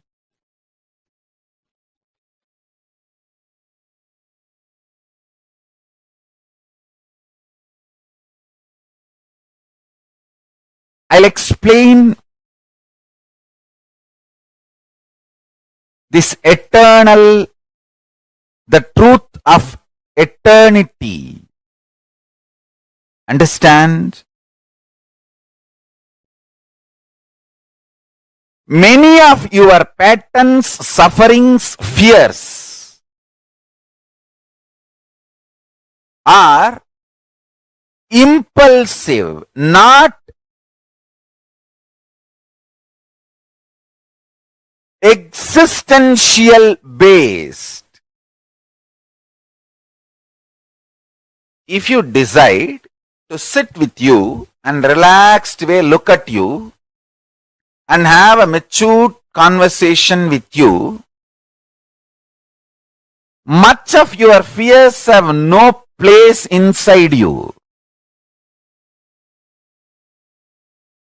If you just want to throw tantrum, how can he do that? How can she do that? How can this person do that? How can that person do that?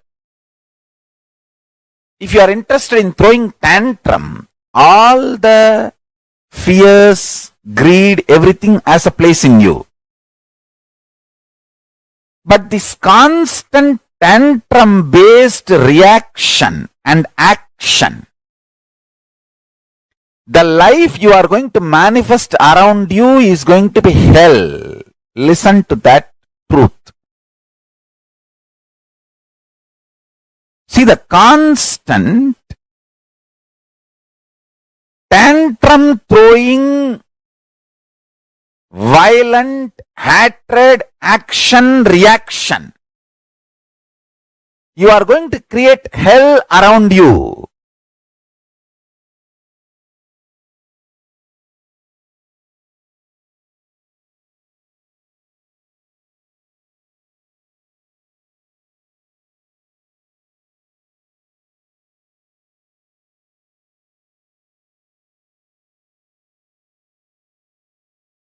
Nityatva.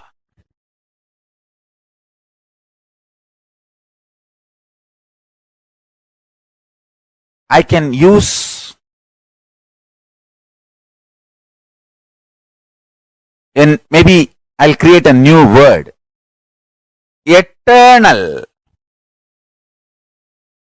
cosmic constant.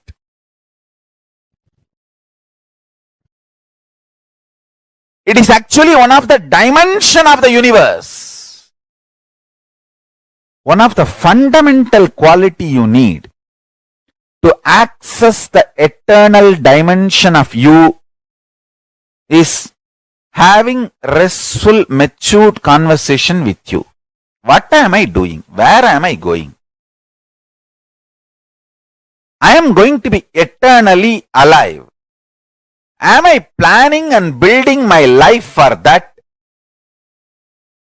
Or am I just agitated, tantrum throwing child, thinking that there is no tomorrow?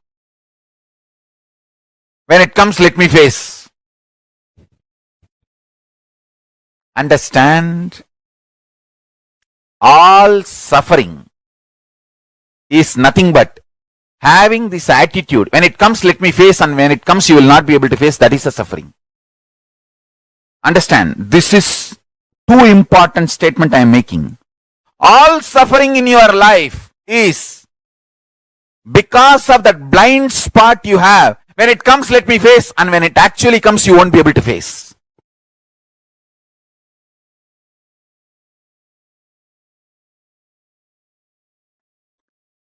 In the past, you have a full freedom to form opinion about your past, and you have full freedom to create the possibility of your future. This clarity you will get only if you decide to do tyaga. Listen. I am freed.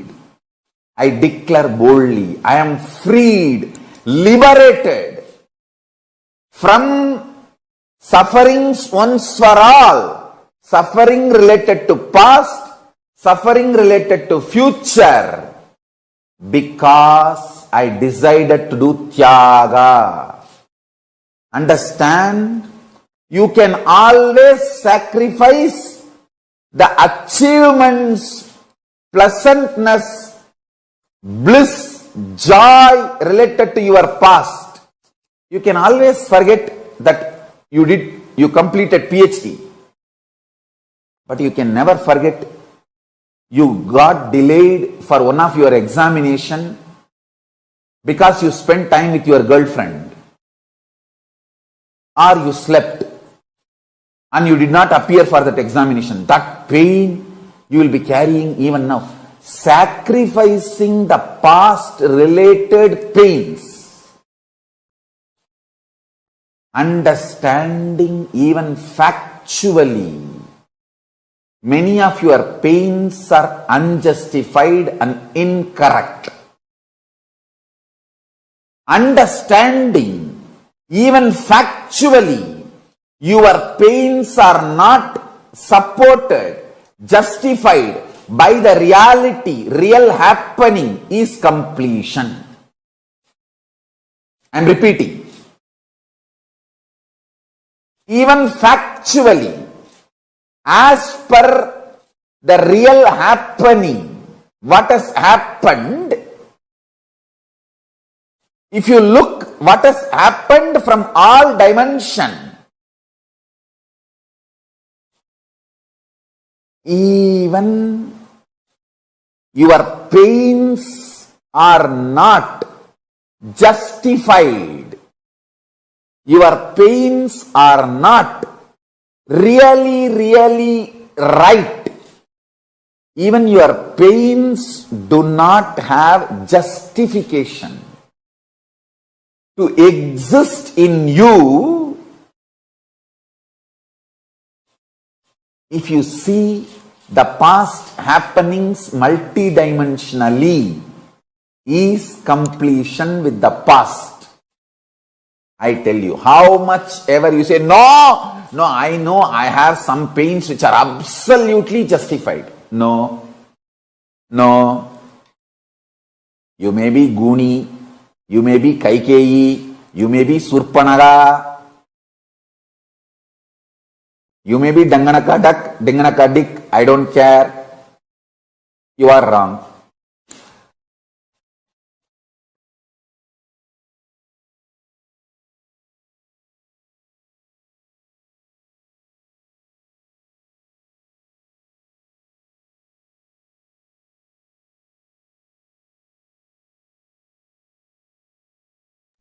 Your past, the past becoming the present. I think this is like such a breakthrough revelation, understanding the Nityatva, Nirantaratva. Okay, let me start this with a question. Can I request every one of you to post what according to you is Nityatva, what according to you is Nirantaratva? Come on, can I request all the participants to post, please? Madonna, Karen Hadley. Karen is laughing. Okay, come on, every one of you post what is Nityatva, what is Nirantaratva. Virupaksha, since you told, the previous time we played this video, it was not complete, so we replayed it just to make sure that you also understand. Come on, all the participants, Ma Wei Huang, Ma Zijing Yao. Can I request every one of you to post?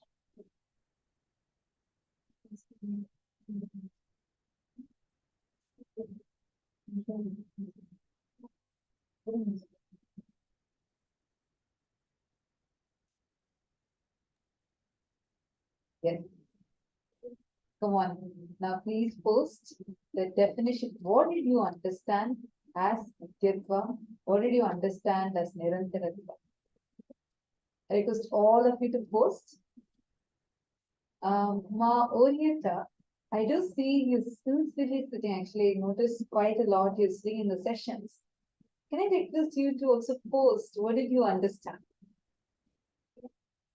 Ma Saroj Oblish, Wei Huang. See, there are some of you who sit very regularly and would really appreciate all of you posting. What did you understand? And same way, And similarly, Prakash Rao Ayya, Asim Ayya, Harshal Mahajan, Chellaya Parani Andi Ayya, Ashok Amin Ayya, Teike Zhang, Du Xingzhu, Lincoln Souza, and Xingjiang Wang, Ma Sonal, Zhang Shucheng, Yang Zun, Xin Ming Weng. There are a lot of you. Can I request every one of you, please come on camera? Can I request all the participants to come on camera, please? See, today's is too important and want to make sure none of you are missing it out. It is very important because today's session directly is going to be working on your inner space, giving you a complete breakthrough. So please make sure that you're not missing out. I request everyone to be on camera. Come on, dear participants, Madhyana, Malilian Mustaf, Machitana Patel. Come on, every one of you post. What is Nityatva? What is Nirantaratva? Ma Sudha Dandapani, you're guessing based on the word Nityatva. What is Swamiji revealed in this session? Ma Johanna, Ma Mohini Lata.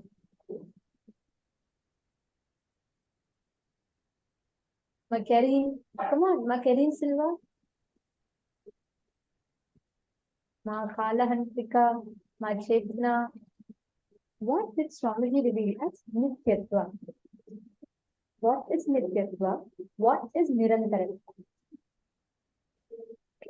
Everyone is trying hard to guess, trying to see what is it, what is it. Okay. Nityatva, Swamiji beautifully reveals in this concept of time. The first thing Swamiji reveals is anything that goes in circular motion cannot touch you, cannot affect you. Swamiji gave the example of the pond, the swan, and the reflection of that swan on the pond. And the supreme swan is Paramashiva. The reflection is us. The ripples in the pond cannot affect the reflection. The reflection is untouched by the ripples created in the pond. Am I right? The reflection is completely untouched. It has no impact of the ripples created in the pond. Now, the only thing that you need to do is understand that you are reflection. You're not part of the pond. All the ripples happening there is not going to affect you. This is the first thing. And then Swami revealed about 7 types, the layers or different categories of time.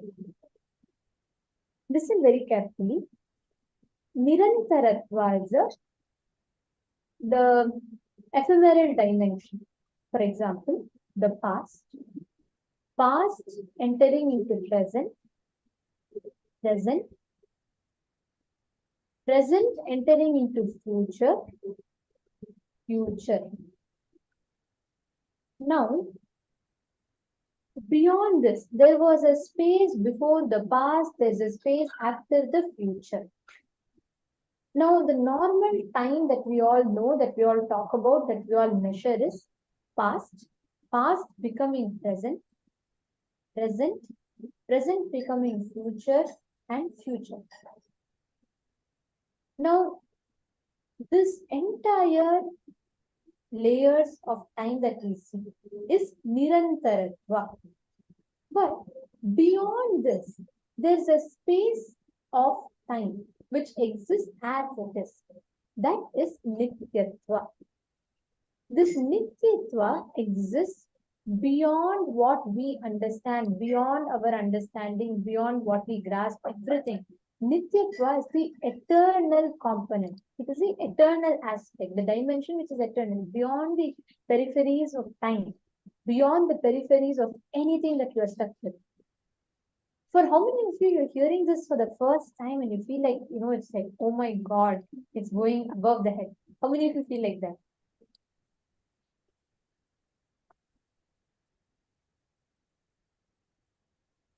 Beautiful.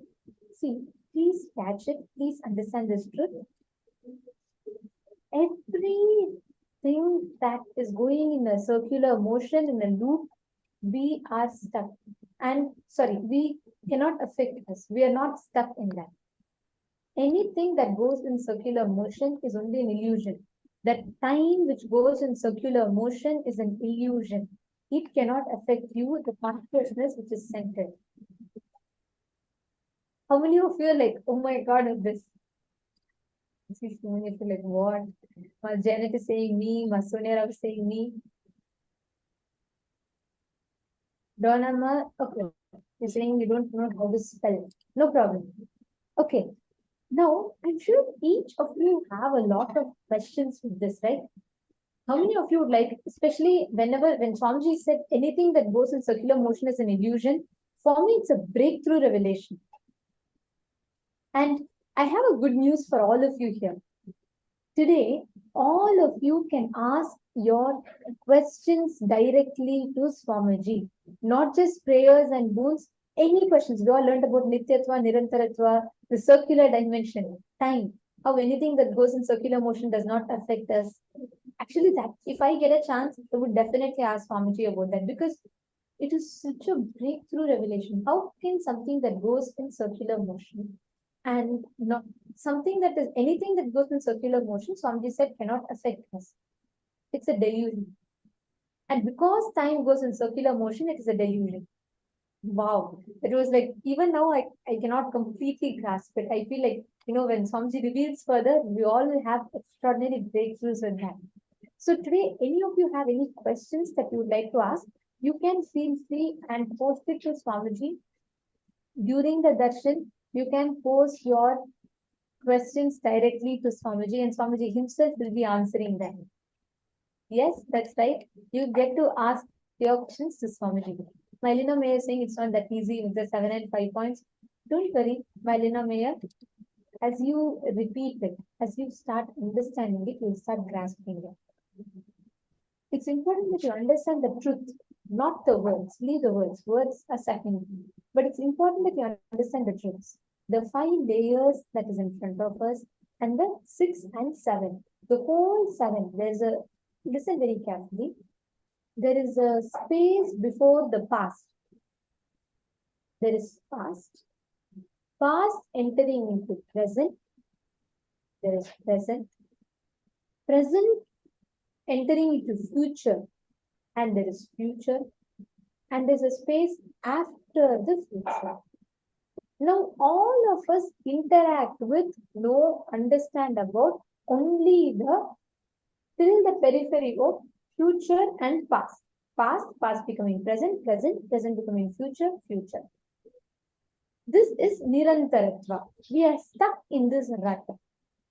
But beyond these 5 dimensions, there is a space before the past, there's a space after the future. Now, that entire loop is Nityatva. That is what all of us are going to be initiated into today. Swamiji is going to be liberating us from all this time loop that we are stuck in, and he is going to be raising us to that highest consciousness. Catching it clear? Anyone else having any questions? Okay, so this is Nityatva and Nirantaratva. Now, all the time loop that you get stuck in, every time you're stuck in a certain past pattern, certain present, any issue that you're stuck in, if you complete with this one cognition, if you understand this one truth, you will see a beautiful way the shift will happen in you. So Deepak Katharaya is asking, what is the reason for incompletions in our life? Can we remove the incompletions and this? That's a good question. See, please understand me. When you are constantly stuck in this loop, time loop, you will have incompletions because you're prone to incompletions. Am I right? You constantly perceive yourself only within the limitations of the past and the future.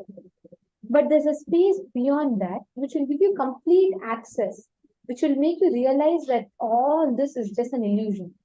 But as long as we are just stuck in this rut, we are always struggling with this, and we always are just stuck in this loop. Today's initiation is a solution for you. Today's initiation, Swamiji is going to be working on liberating us from this time loop that we are stuck in. Just working on this will make us take a huge shift, a jump, and a breakthrough. So now, let us enter into understanding what Swamiji revealed just now. Understanding about this time loop and how you can experience that instant liberation from being stuck in this illusion called time. How can we experience instant liberation from being stuck in this constant time loop? That is what we are going to be seeing now. Okay, let's enter into a very quick exercise. I request all of you to please sit along. Please bring a paper and pen. Let's all enter into the process. See, amongst the 7 dimensions of the time, Swamiji told a very important truth, right? Swamiji said only the present has access to eternity. Only the present in that whole loop connects you to eternity. Everything else makes you get stuck in the loop. Among the 7 dimensions of time, only the present is established in Nityatva. The space before and the past, before the past and after the future also established in Nityatva. And by constantly being in Nirvikalpa Samadhi, you experience Nityatva. You experience that eternity. So, anything that is circular or repetitive is a reflection of Paramashivam. Even when it believes it is suffering, it cannot suffer. It can only forget its existence in delusion. It can force or imagine itself as if it is suffering. Now, with this understanding, look at all the incompletions that you have and see where all you create this suffering. Where all do you constantly get stuck in this suffering? When you do that, when you cognize this, when you understand this one truth, you will start grasping, you will start understanding this most beautiful truth about life. You will stop getting stuck in the loop of time. Are all of you getting it? Catching it? I think this is like too much over the head concept. But understand, if you just grasp this one aspect, you will forever be liberated from all the illusions that keep circling, and putting you again and again into that same suffering, that same rut. Hello. So now, all of us are going to be understanding one of the most important truths. We all understood about Nityatva and Nirantaratva. There is a space where these 7 dimensions exist. All the 7 dimensions of time exist. That space is Akasha, space dimension, where the time merges into space. Getting it? We're going to now be learning about this time-space continuum. What dimension is it where the time and the space exist together?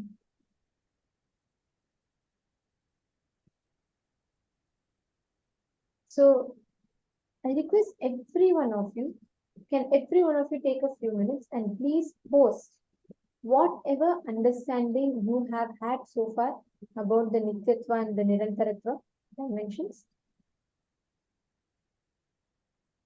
Come on, every one of you post so that you will understand the whole thing better. You'll be able to grasp the time-space continuum much more better.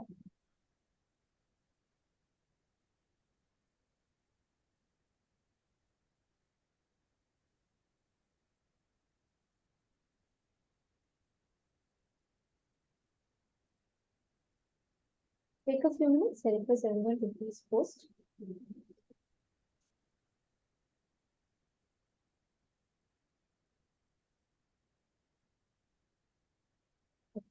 Now, let us all understand this profound truth about the time space continuum. It's a next level concept, so please enjoy.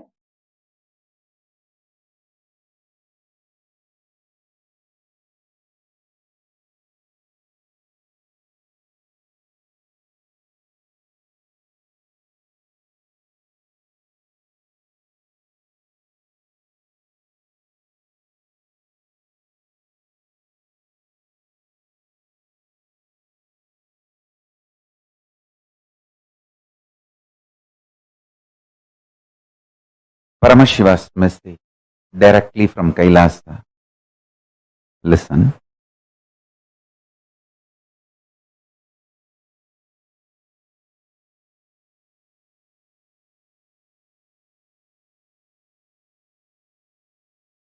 Time and space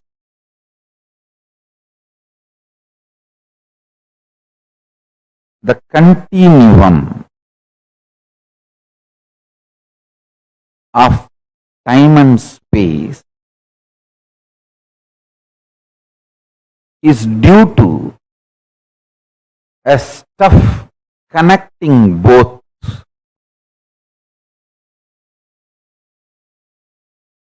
That stuff is called Maya Tattva in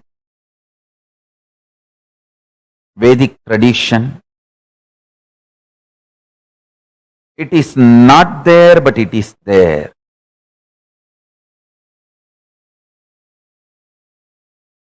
Because the time and space, both the dimensions, do not have a clear border, kind of a watertight compartment border. No. Understand this very intensely. For example, if time and space put together is 100 meter, consider an 100-meter clock as time and space. For some people, 60 meter is time, only 40 meter is space. For some people, only 30 meter is time, 70 meter is space. The time and space continuum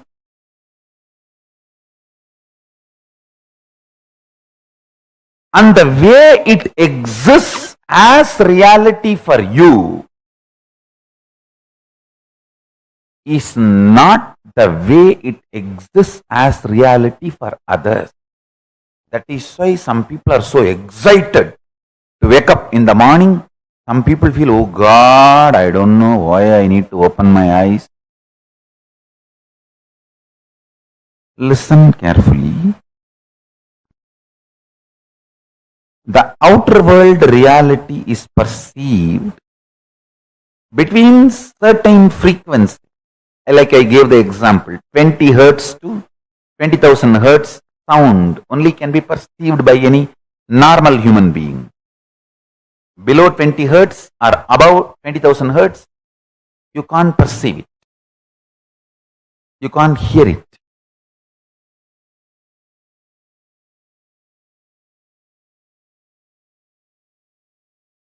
Just like the sound, below the 20 hertz, above the 20,000 hertz can't be heard by normal man, but it can be heard by extraordinary capability. Same way, this reality which all of us are commonly sharing with the word called world. This is also between certain frequency. For example, we will give the same like sound, 20 unit Maya to 20,000 unit Maya. It's only an example I am giving you. Between the 20 unit Maya, 20,000 unit Maya, the hertz for sound, Maya for the reality, I am using Maya word as a unit for reality. Between 20 unit Maya to 20,000 unit Maya, all of us common human beings can experience it as world, as reality. If it goes below 20 unit or above 20,000 unit, you start manifesting powers. Listen. If you unclutch intensely, it will go below 20 unit Maya. You become pure intense. If you go above 20,000 unit Maya, you become pure devotion, feeling connection. But in both you experience oneness. Suddhadvaita Sugabodham. One beautiful thing, this clarity, whether you unclutch and reach below 20 unit Maya or practice devotion, feel connected and reach above 20,000 unit Maya, you experience the same oneness. Sutta Advaita Sugabodham.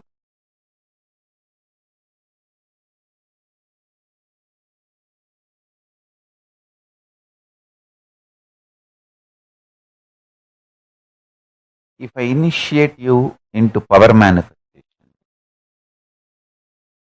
your whole body, mind starts getting grounded in that oneness space. Sutta Advaita Sugabodha. What you manifest is Shakti, not ordinary Siddhi.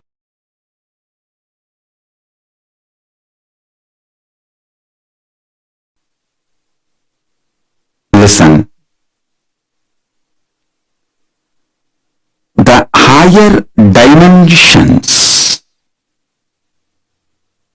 when they enter consciously into the lower dimensions, they manifest as powers. Unexpected positive turn of the events and the reality you experience. You can name it as miracle, you can name it as power, you can name it as a God's grace, you can use any name you want, but the greater science, the cosmic science is the higher dimensions entering into the lower dimensions. For example, length, breadth, depth, time, space. If the space dimension enters into time, time literally manifests everything space wants. If the time dimension enters into depth, depth manifests everything time wants. Understand? This length, breadth, depth, time, space, all these dimensions are independently intelligent, alive, able to make their own conclusions and respond within their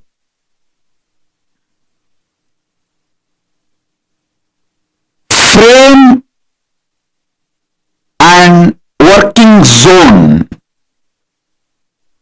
Please understand,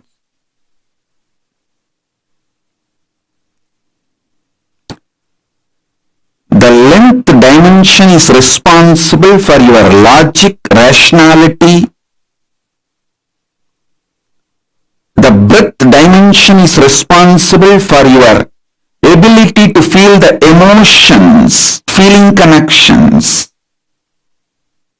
The depth dimension is responsible for you making cognitions, powerful cognitions about life beyond your logic and emotions. I am mapping the cosmic dimensions into your practical every day-to-day experience. Listen.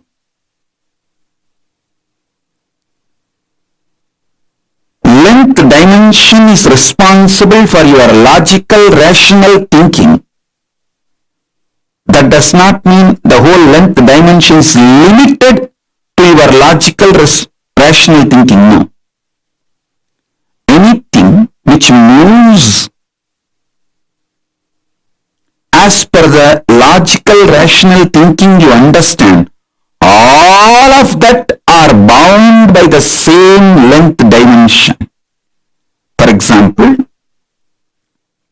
if you know this is the way water will flow, water moves from above to low. Water is also bound by the same length dimensions thinking. That is why your understanding about the water based on your length dimension thinking proves true forever. So, the cosmic length dimensions flow when you understand the length dimension in you through logical rational thinking opens the life and its benefits of length dimension to you. A person who knows maths enjoys all the benefits mathematics brings to human life. A person who knows chemistry enjoys all the benefits the chemistry brings to human life. The person who knows biology enjoys all the benefits the biology brings to human life. Same way, if you know the length dimension and how many things in this world function based on length dimension, you will enjoy the benefits of all that knowledge in your life. Length dimension by itself is a power, independent intelligence. Same way, breadth dimension by itself is a power. Anyone who understands the breadth dimension will be an amazing lover. People will just love to hang around him. He will be an amazing, a powerful magnet, radiating love. Even if people who have difference of opinion with him for some reason or who are jealous, angry, who cherish enmity, even they can't deny they are pulled towards him. How he gravitates them.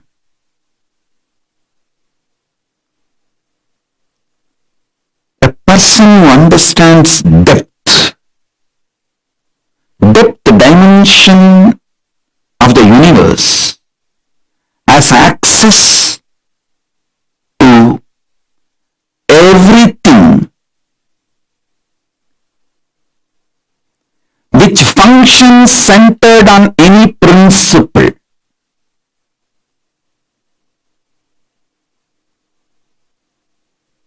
Metallurgy, economy, politics, social science. Everything which functions centered on some established principles, some deep cognitions. See, your doctor may prescribe drugs from different pharmaceutical companies. One doctor may give paracetamol from one company, another doctor may give the prescription from different pharmaceutical company, but the fundamental principle, cognitions, will be same for all the doctors who are pro-life, life positive, who are oriented, who are focused on treating the patients. Understand? I was studying why Americans trust Indian doctors. You should know, Indian doctors are the most successful doctors in US, not just in number or making money, trusted by the patients, because fundamentally they don't compromise on the health of the patient. You can't buy an Indian doctor easily. I'm not saying the other culture doctors can be easily bought over. No, I'm not saying any of that. Don't make negative inference. I only wanted to say the statistics available, data available proves not only big pharmas are not able to buy Indian doctors to do unethical practices, the patients also have a high trust for Indian doctors when the patients have choices. Even if they have to travel long distance or take few more steps, they opt for Indian doctors if the Indian doctors are available. That was a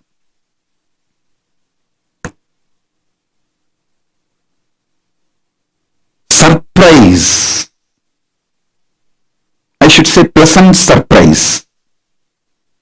Because fundamentally, Hinduism builds the cognition life is sacred. Ahimsa paramo dharmaha. Make money within the framework of non-violence. Do not violate the fundamental principles of life. So understand, every dimension, when it enters into the lower level dimensions, it manifests intense power. Now, I want you to understand,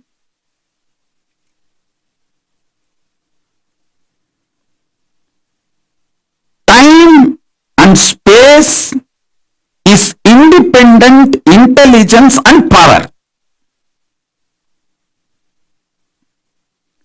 I'll give you simple understanding, very raw, crude, down to earth,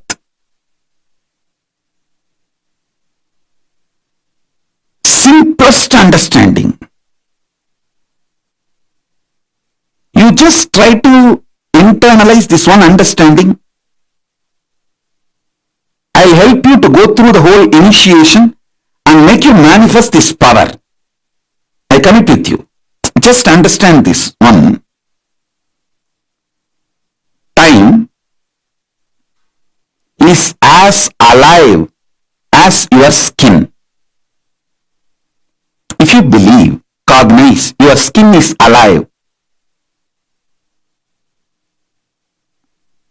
If somebody massages your skin, you feel good. If somebody cuts it, you feel bad, pain. How much your skin is alive, that much, I should say little more than, much more than that, time is alive skin of the cosmos. Listen, where your skin ends, the skin of the cosmos, which is called time, starts. Actually, your skin and the skin of the cosmos both always touch each other. You can't be away from cosmos. Understand this?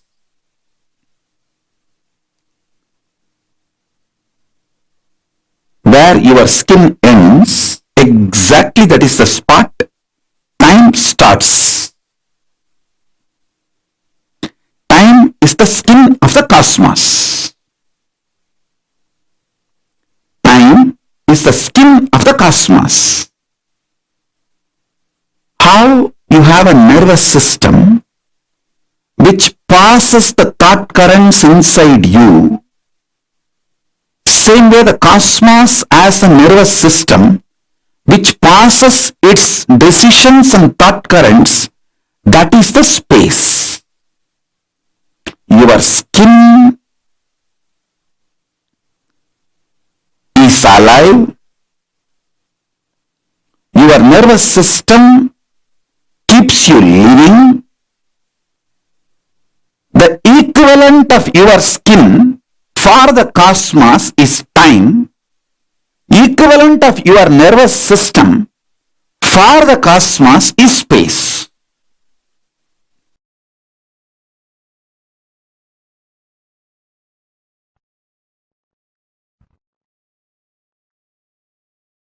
The dimension of Chidabhasa of the universe, where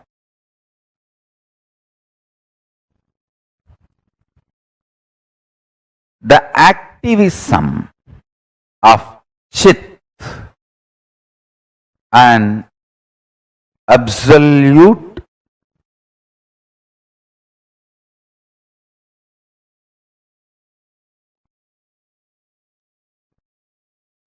pure existential reality of Chit. Listen, the activism of Chit, we call it as Shakti. Its pure existence of Chit is called Paramapurusha.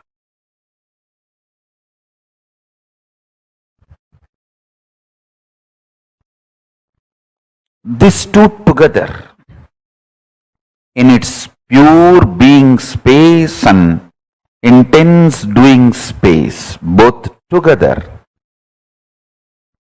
is the dimension of Chidabhasa.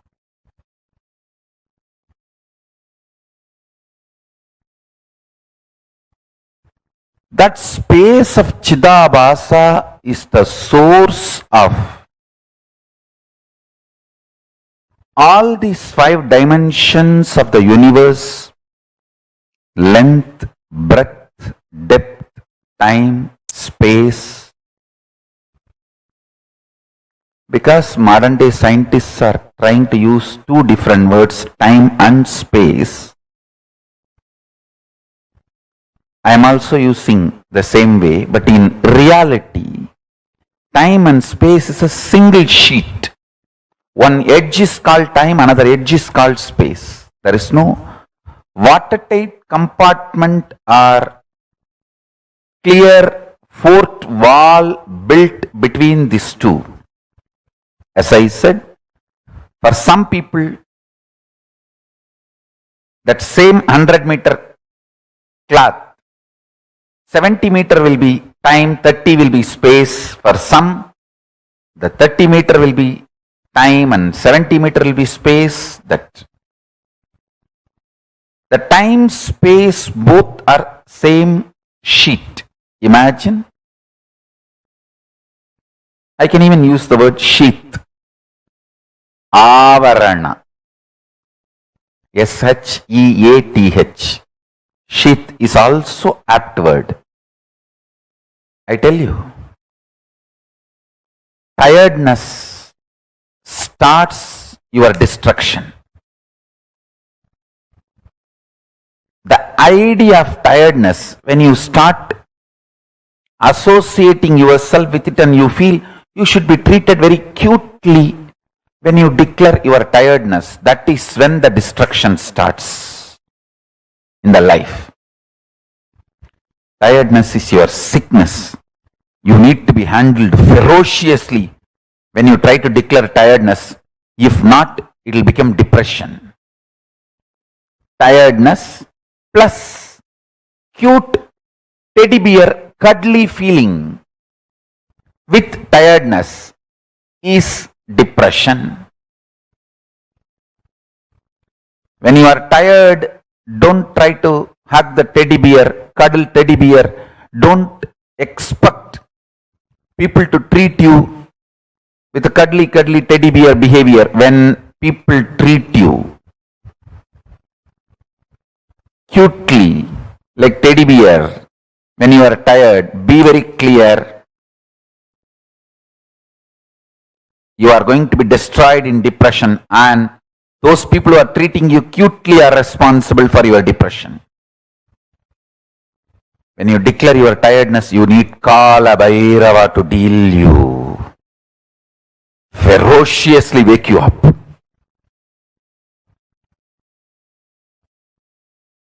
Boredom leads to suicidal, tiredness leads to depression. I tell you, if you are feeling tired, just take a cup of coffee, do some yoga, learn to jog, maintain your body and break your tiredness. Tiredness evolves as chronic fatigue and depression in your system. Tiredness evolves as chronic fatigue and depression in your system. That is why I insist on everyday yoga. Everyday yoga is the best way. Intense yoga. If you are going for work, at least 1 hour yoga. If you are not going for work, you are working from home, 2 hour yoga. To keep yourself alive. Don't try to conquer laziness for your whole life. Conquer laziness for now. Today you will not be lazy, that's all. Don't try to tell yourself, I will never be lazy ever. No, it doesn't work. It doesn't work. Today I will not be lazy. That's it. Make sankalpas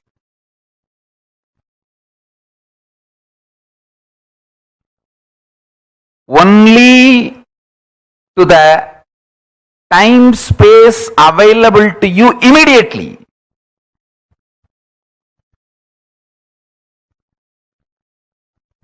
For almost all human beings, the immediate time space available for you is only next few days. Because by the time your space becomes different, you fall into deep sleep, tiredness, boredom, and when you come back, you are not the same person. Hey, don't try to act as the same person when you come out of your sleep.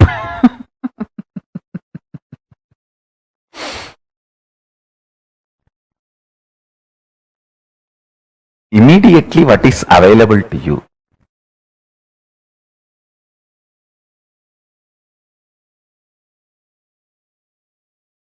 Make sankalpa for that.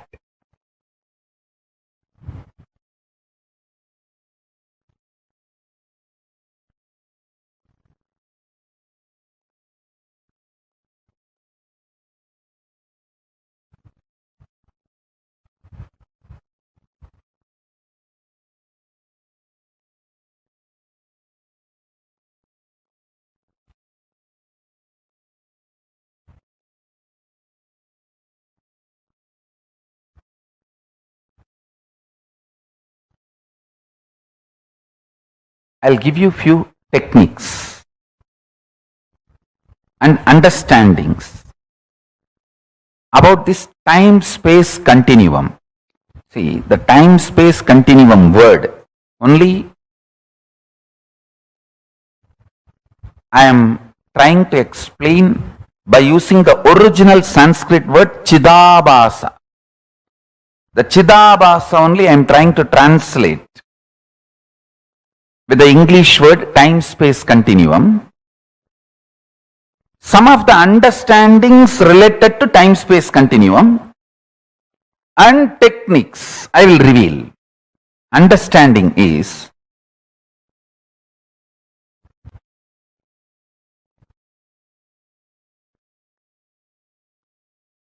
simple conscious will persistence, conscious decision. Decide, today I will not be tired. That's all. If you decide, I will not be tired for ever, immediately one part of your mind, you have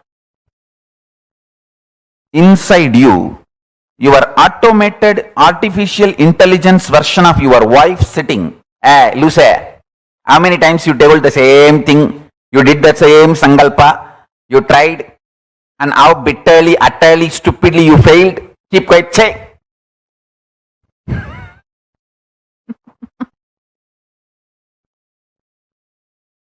Declare supremacy over the time space available to you. That is what I call Satya Sankalpa. Your whole life is not actually known to you or available to you as you falsely imagine. Listen, if you are in certain space, mood is the fragrance of the space. If you are in love, you will have the friendly mood. If you are in peace, you will have bliss mood. Moods are the fragrance, flavor of space. Your ability to retain your space is only the time available to you as your life. For example, if I can retain my peaceful, joyful space and radiate the mood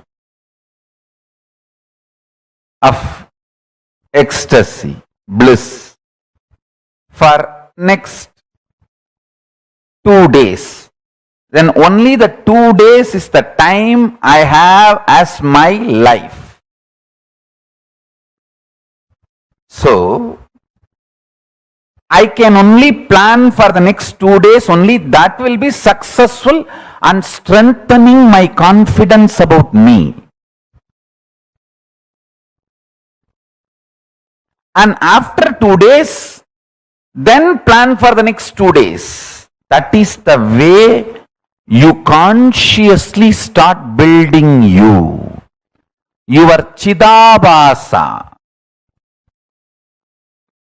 source space of consciousness. The time-space continuum gets built consciously only with space-based sankalpas.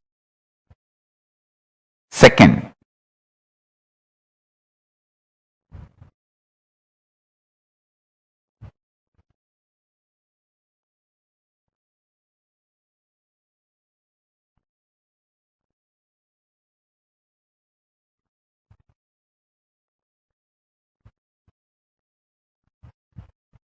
this may look too simple, but when you start practicing, you will understand how powerfully this technique works for you to be stable. Understand? The most beautiful emotion which can bring stability in your life is love. Morning when you wake up the Atma Linga which you are wearing. Mahadeva, please wake up. Morning when you take bath, Swamiji, please take bath. Pour few drop water on that linga. Always wear it. That is the best way. Pour water on your body and pour water on the linga. Swamiji, please take bath. When you eat, whatever you eat, Swamiji, please eat. When you brush, you don't need a separate brush. Nothing is wrong. I am telling you, I am your guru. To whoever I gave the Atmalinga,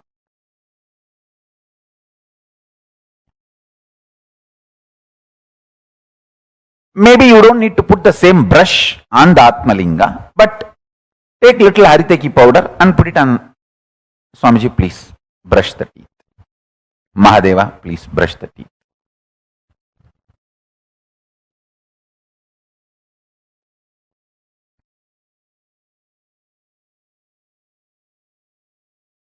Too simple. And when you are falling asleep, tell him, Mahadeva, please sleep.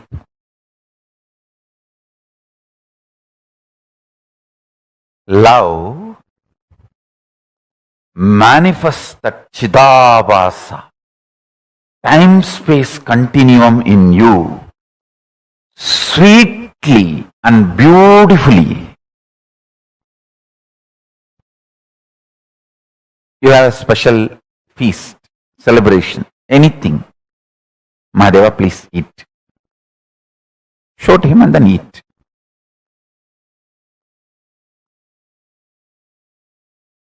Start this. It is too simple. Time-space continuum.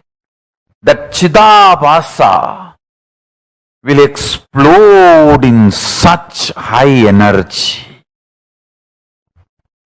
When you spray perfume for you, just put little on him. Mahadeva, very good perfume. I got it yesterday. Lipstick, just put little, nothing wrong. Whatever I am enjoying, I have to give. This is what my gurus taught me. And I have enough Shastra Pramanas to prove what I am saying is right. Whatever you enjoy, offer it to him and enjoy. If you are lying on your couch, tell him, Mahadeva, just lie down. Rest, enjoy this sea beach. I tell you, he is neither outside you nor beyond your reach. He is the source of you. When you generate a love, sweet relationship, that makes your time-space continuum huge.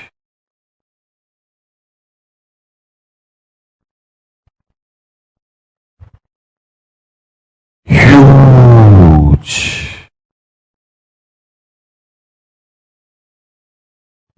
Even if you don't feel like wearing your Atmalinga, even the Rudraksha is actually Rudraksha Linga. Many times, the Shastras allow, you can keep Rudraksha as the Rudraksha Linga and do Shiva Puja to that Rudraksha Linga itself. Agamas allow it. So you can keep your the Rudraksha, Kantamala itself as Atma Linga. If you don't have Atma Linga or don't want to wear the Atma Linga, you can treat Kantamala itself as Atma Linga and tell, hey, Mahadeva, please eat. Mahadeva, please take bath. Mahadeva, have shampoo. Mahadeva, have perfume. Understand this continuous love continuum will make your Chidabhasa powerful. Your Chidakasha will become strong. And the time-space continuum will expand. I tell you, this attitude, this will start building everything. People who lived around me can remember very clearly, even if some book is printed, invitation printed in our Kailasa, in our Sangha, and first copy is brought to me. First I'll take it and put it on Atmalinga. I always have Atmalinga on my body. Whenever, if I am not wearing it, it is there in the Ananda Gandha. I'll put it on Atmalinga and say, Paramashiva, please have it. I tell you, that will bring such extreme sweet relationship. And you just see, even if you start understanding He is watching over, He is continuously seeing you, that is enough to make you fall in love and explode in love. I have seen people, the moment they know I am seeing them, they just go crazy with love.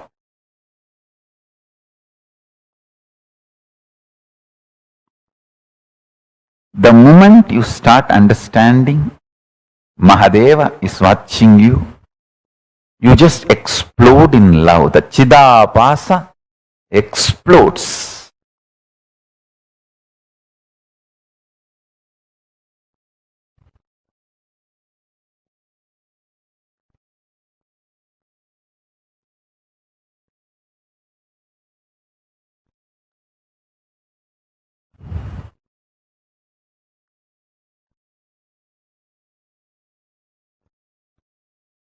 Vyutpatti of the word Chidabhasa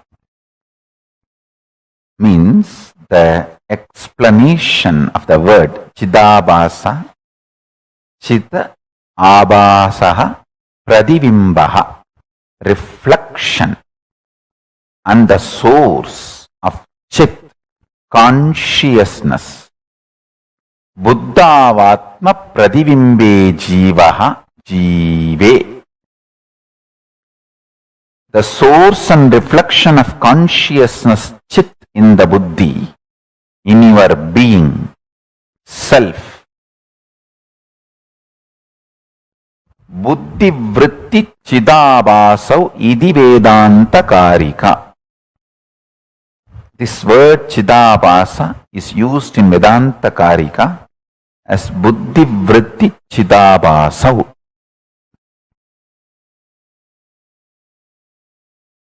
Listen. The source where the being of Chit and doing of consciousness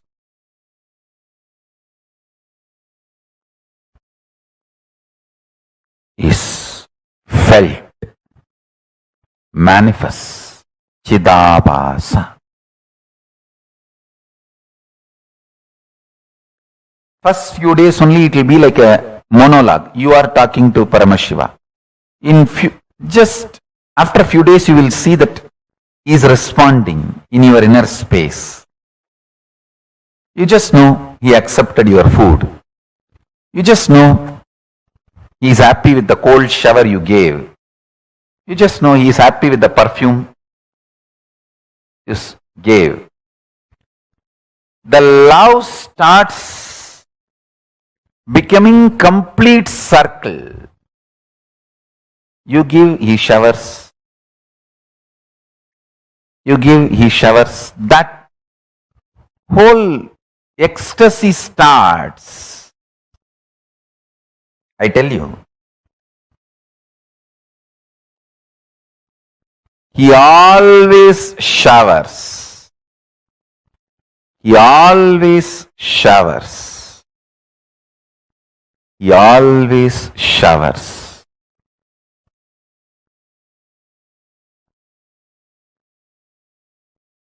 See, ability to inspire yourself without the external inspiration means you found the source of your love inside, internally. Chidabhasa of you has opened up. The Chidabhasa in you is Paramashiva.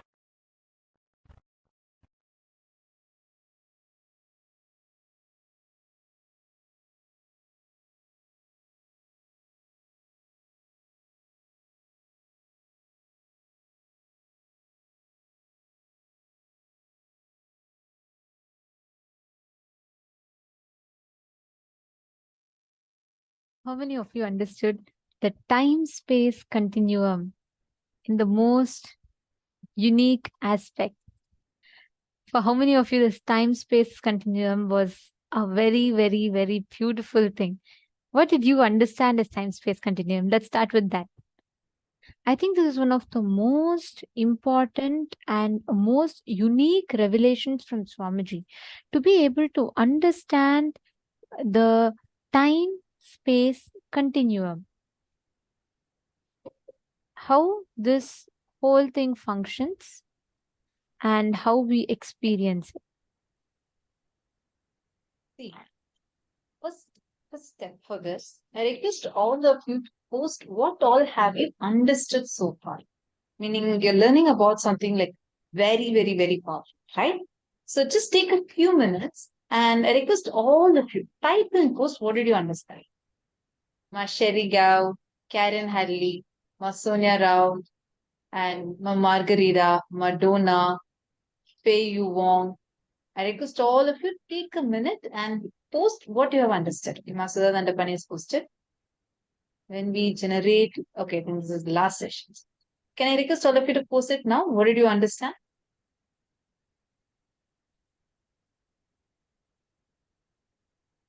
Take a few minutes and post what all you have understood. When we generate love, that makes our time-space continuum huge, right? Nitya Vedanta Shakti. Wow, such a beautiful name. Ma, what did you understand? Diana's pillow was posted. Love is a source that needs to open up inside of us. All right. Is it something that needs to open up inside of us? Or is it our own dimension that exists that you just need to express more? Love is something that love is our very way of life. That energy is continuously existing. And you don't need to open up that love because that energy is there. You just need to channel it a little more. You exist, every breath of yours is infused with that love. Whether it's a calculated love, selfish love, or a selfless love, it is existing in some form or another. Even if it's the most selfish love, it is still that love energy that's existing in this. All right, I request all of you to post. What else did you understand?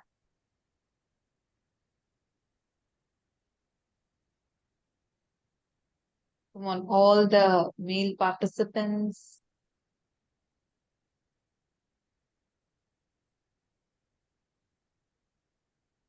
Come on, everyone. Okay. Deepak Katharaya has posted a question. I think you posted it a little while ago. Previous.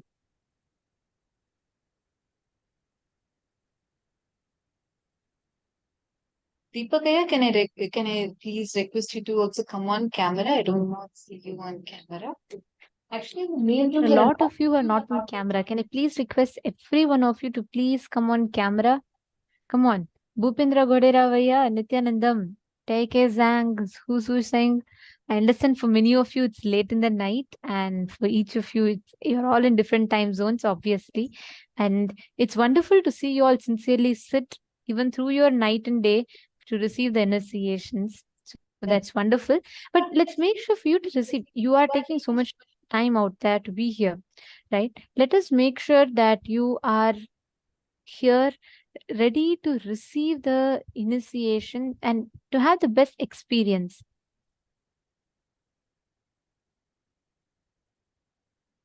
Come on. Can I request every one of you to come in the camera? Very, very soon we'll all be entering into darshan and we'll be entering into the preparation for the darshan.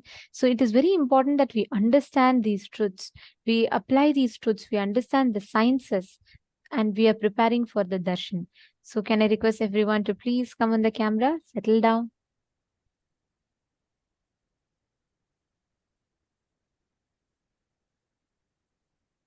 All right.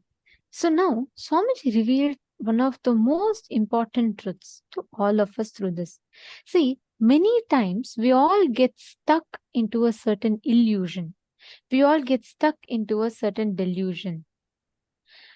Breaking free from those delusions, understanding those incompletions, delusions sitting inside of us, breaking free from all of them. And the time-space continuum, the place where all the dimensions merges together and exist. It is very important that we grasp these truths that Swamiji has revealed. If any of you have any questions, you would like to understand something more, please make sure that you are having these questions during the darshan. You all can post it directly to Swamiji and receive the answers. You all can post on various different social media platforms. And you all would have heard Swamiji actually calling out from different platforms like Instagram, Twitter.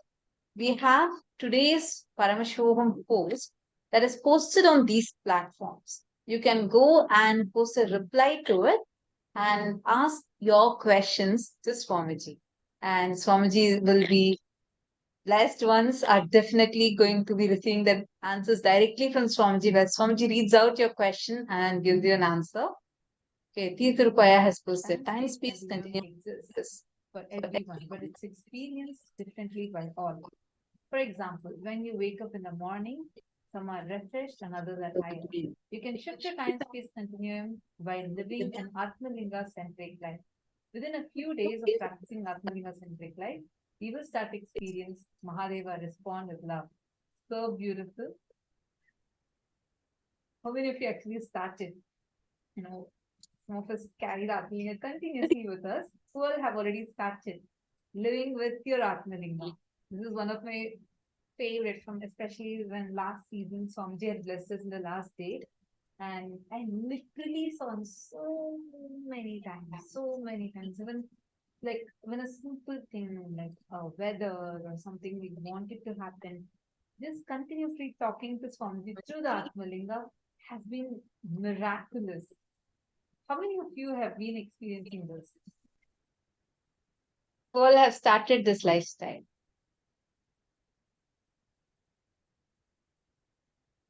Living with your Atmalinga. All have started. Come on. Anybody side? No one? I don't see any. I have started. Okay. Punitha Naya's waving his hand and he's showing his Atmalinga. Okay. Who else?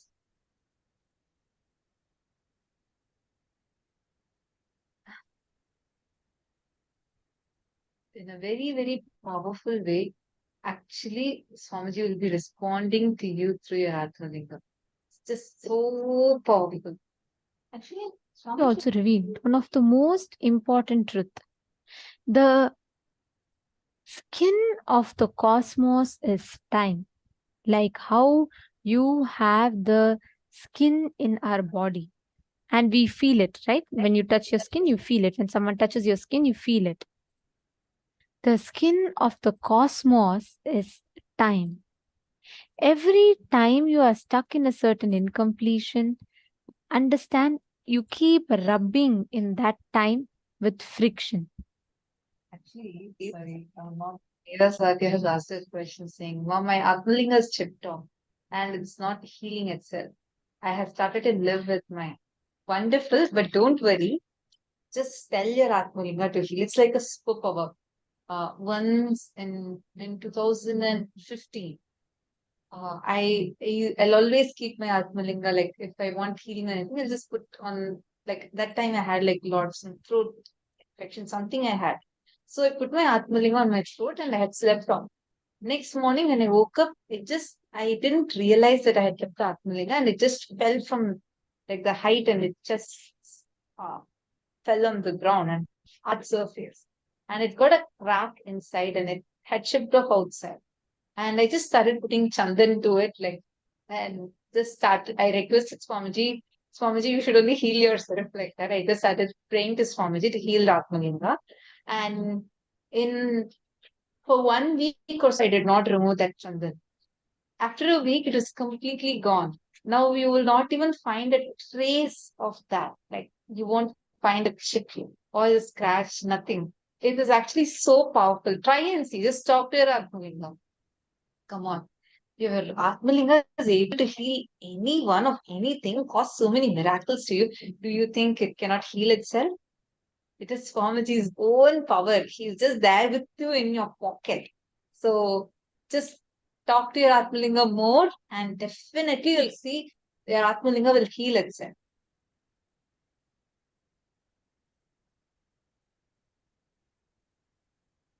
Consciousness, the skin of the cosmos, time is constantly rejuvenating itself. This rejuvenating skin, time penetrates our skin and constantly rejuvenates us. Yes, beautiful. That's a very beautiful understanding and a very important one as well. Like Swamiji revealed, the equivalent of our skin for the cosmos is time, and the equivalent of our nervous system for the cosmos is space. The time and space continuum and the way it exists as reality for us, it is not the way it exists as reality for others. The way I experience time space continuum, the way she experiences time space continuum, the way you experience time space continuum, it is different. It is not the same for all of us. Ability to inspire yourself without the external inspiration means you found the source of your love inside internally, the Chidabhasa. Chit Abhasa. Chit Abhasa is experiencing your consciousness, the love. That is time space continuum. These are the three most important truths Swamiji revealed.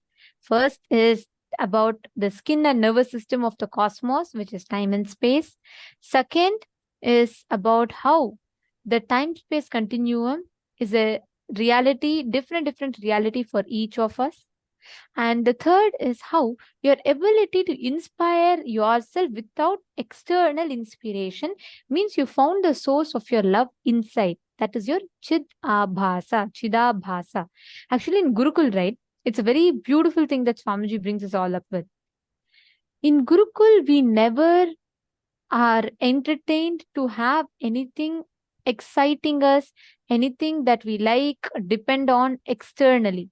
We're always taught to have the source of inspiration as internal. How we drive ourselves as something internal, the eternal component. As long as it's outside, it's ephemeral, it's not eternal. The moment it is from inside you, it is inexhaustible because the resource is inside of you. For example, many of you, after you finish your morning puja and you're just freshly starting your day, you feel like there's so much of space in you. What does space mean? Like, for example, you start planning, this is how you want to get your day done. Just so you're going to do this is A, B, C, and this is part of your to-do list for today. And you're going to achieve these goals for today. And you start with a fresh morning, right? These are some days. And there are some other days where you feel like, okay, you know what? I don't really feel like doing it. I don't really think I could get things done. And I feel really down. And you feel it would be like, let's say you wake up at the same time. 6 a.m. you woke up yesterday, you were all joyful, you're blissful. You felt like there is so much of time that's available for you. You're able to plan, you're able to get things done. The very next day, you also feel like you're again waking up in the same time, but you're dull, sometimes depressed, bored, and you don't know, you don't feel like you can get anything done. How many of you have experienced these two types of you, like these two dimensions of you? Who all have experienced this?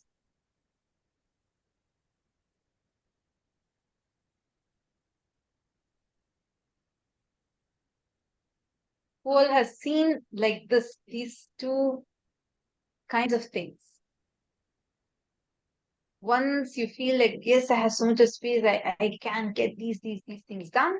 And one more side, you feel like, not really, not today, maybe later. Or I just don't feel like I can do anything to. See, same time and space, look at how it's occurring for you inside, how you're able to experience life. It is not the actual available time or not, it is you, how you relate at that time and that space. Just take an example, Swamiji. How, if you actually look at the way Swamiji's life is, what all amazing things Swamiji has done for humanity. And actual life, the number of years Swamiji has lived on this planet Earth so far, you will feel like, God, how can one person do so much? Do you know Swamiji has the world record of being the single author who has written the Largest largest number of number of books. books. Single author who has written largest number of books, 1,200 plus books. Sorry, 1,300 plus books. Swamiji himself has written. And also, even in it's not just this one. Along with this, Swamiji also has the Asia Book of Records for the largest number of festivals celebrated in a year, and for the longest, like the largest number of asanas done in a single hour. And Swamiji also has been continuously sitting and conducting programs, curating the content for people, ensuring that people are experiencing the superconscious breakthrough, are able to manifest powers. And Swamiji is the world's largest collector of Drakshas. Swamiji is the world's largest collector of the palm leaf scriptures. And he has made all of these available to us. Like just anyone, even if they achieve even one of these dimensions, they cannot do it in Swamiji's scale. All anyone, if they have written these many number of books by now, they would be, I don't know, maybe 80, 90 years old. Swamiji is just 46. How can some one person do so much and yet continue being like doing again and again, more and more and more? How? That shows Chidabhasa, where how the space expands for Swamiji in one at the same time, doing multiple things, running multiple projects, and sitting. And Swamiji will not, like how Swamiji says, right? You're not a number for me, you're a being for me. He will attend to each one of us one by one. How many of you feel like, I feel like Swamiji is there exclusively with me? How many of you feel that? Like he attends to you, you know that Swamiji is there with you. Look, so many of you raising your hands. Yes, understand that itself you can see. He does all of these and continues to be with each one of us. And on top of everything, Swamiji will say, I'm not doing anything. Paramashiva is doing everything. God, That is the way when you have the Chidabhasa, where you have the awakening of that consciousness in you. You have access to your whole space. You can just rock the world the way how Swamiji is doing. He's just there with us, continuously being with us. How many times you have felt like Swamiji just knows what you're thinking, and he'll just exactly attend to you. It might be through a blessing, it might be through a darshan, it might be through a satsang. It'll be like every satsang, so many times in satsangs, I'll feel like, yes, Swamiji is just talking to me. This is just for me, Swamiji is talking. And I'll see even so many more people feel the exact same thing. How attending to each one of us and doing so much and making on top of everything, he makes his whole thing available completely for free to people. Whether it's books, whether it's the education, whether it is food, whether it is the health techniques, everything, yoga sessions. How? This is what will happen to you when your Chidabhasa, that awakening happens. Ma Diana's pillow is saying it's unreal, but we are seeing it in reality. That's actually just to, even if you start meditating, start even cherishing how Swamiji lives. Even if you just entertain that cognition in you, just entertain that cognition in you, your inner space will start cognizing that. From young age, what do we entertain? We entertain struggles. We entertain, oh God, time is not enough. We can't do this. We can't do that. One thing at a time. All of these. And there's always what do you hear about? You hear about stress, you hear about struggles, you hear about this and that to achieve success. So by default, your understanding becomes that to achieve success, I need to go through all of these. Bhupendra Goderavaya is asking, what Swamiji has written 1,300 books? Yes. Swamiji has written more than 1,300 books. All these books are available completely for free, and and you can access these in nithyanandapedia.org. It's completely for free. 1,300 books Swamiji has written. And this is like addressing all aspects of your life. You literally, any problem you have, just go pick up a book of Swamiji, it'll already have a solution for you. And whether it's books on astrology or Upanishads, various scriptures of Hinduism, all the major scriptures, Swamiji has already spoken about it and written about it. And on top of that, like research Swamiji does. Like, for example, you all would have noticed, right? Like songs that we have during the darshan. Many of those would be like specific mantras.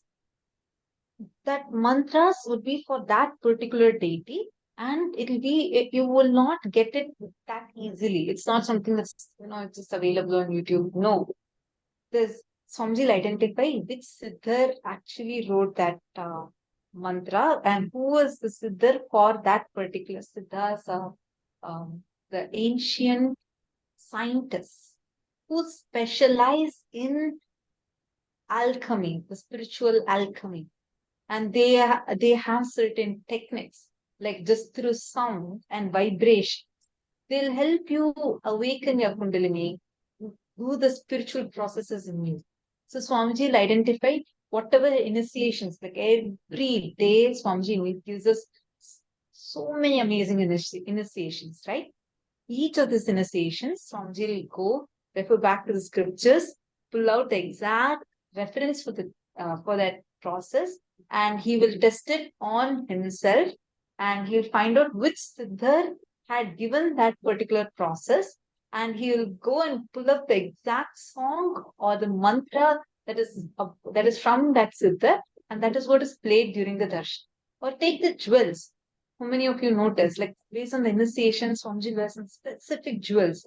Like whenever it's Nataraja, you'll always see that Nataraja deity on Swamiji's this heart chakra. You'll actually see specific jewels like that. Same with the ayudams, like whatever like if Dakshinamurti is coming and sitting, you'll actually see whether the jatas style, or the detailing, all this Swamiji only micromanages and does. And at the same time, Swamiji will be micromanaging, like he will know exactly how many plates are there in Tiruvannamalai for the Annada. And what Well, that because if you just notice how in each, see, typically if we are focused on one thing, let's say we are working in one project, what do our logic of functioning will be? We'll be like, oh, I have to focus on this, have to attend all the details in this, so I can't do other things. But for Swamiji, it's completely the opposite. Swamiji works by the principle, if you have to do one thing properly, that means you have to do everything properly. Only if you do everything properly, you can do one thing properly. So you will see everything that Swamiji involves into, it will be like Swamiji will know the details so precisely. Swamiji will tell exactly how many doors are there in which Adinam. Swamiji will know the count by heart, meaning he will not even need anyone else will give him the count. And at the same time, he'll remember how many of our names Swamiji will remember. And Swamiji will remember the last Guruvak that Swamiji gave us. That experience, that space, literally like being as Swamiji, the way Swamiji exists, the way Swamiji lives, that Chidabhasa, because Swamiji's consciousness is immensely light, like just beautiful, and it is like a child. And at the same time, Swamiji is completely having all the knowledge, everything into him. And that's why we can see even every aspect, Swamiji is so involved as a person, as a human being. Swamiji is so hardworking. And as an avatar, Swamiji gives enlightenment, ultimate fulfillments and boons. Everything Swamiji does without compromising one for another. Now, let us all take a few minutes. I request every one of you to write this down. Please take a few minutes to type this and post it.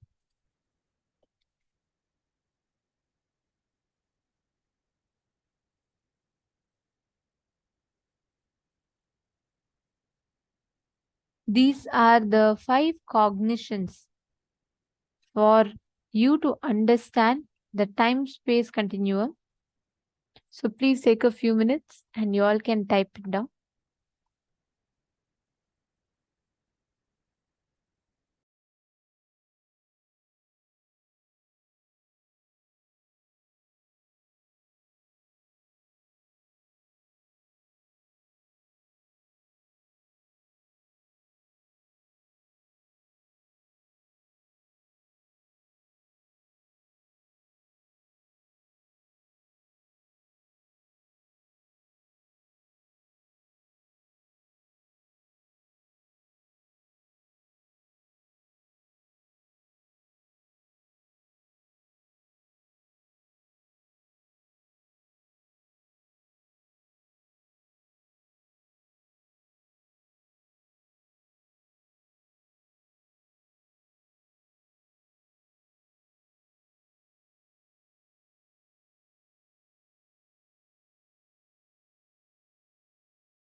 Now, in this same space, let us all enter into the power manifestation. See, all of us have now understood about the time space continuum. We also typed out, internalized this. Now, can I request every one of you to please sit straight? Can I request all the participants to come on camera and please sit straight?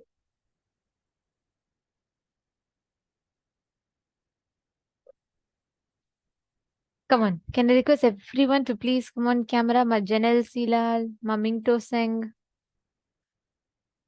We're all going to be entering into the preparatory sessions for the darshan, and all of these processes are very important. Can I request everyone to sit straight? Okay. Please listen carefully. You are going to be now experiencing the Chidabhasa.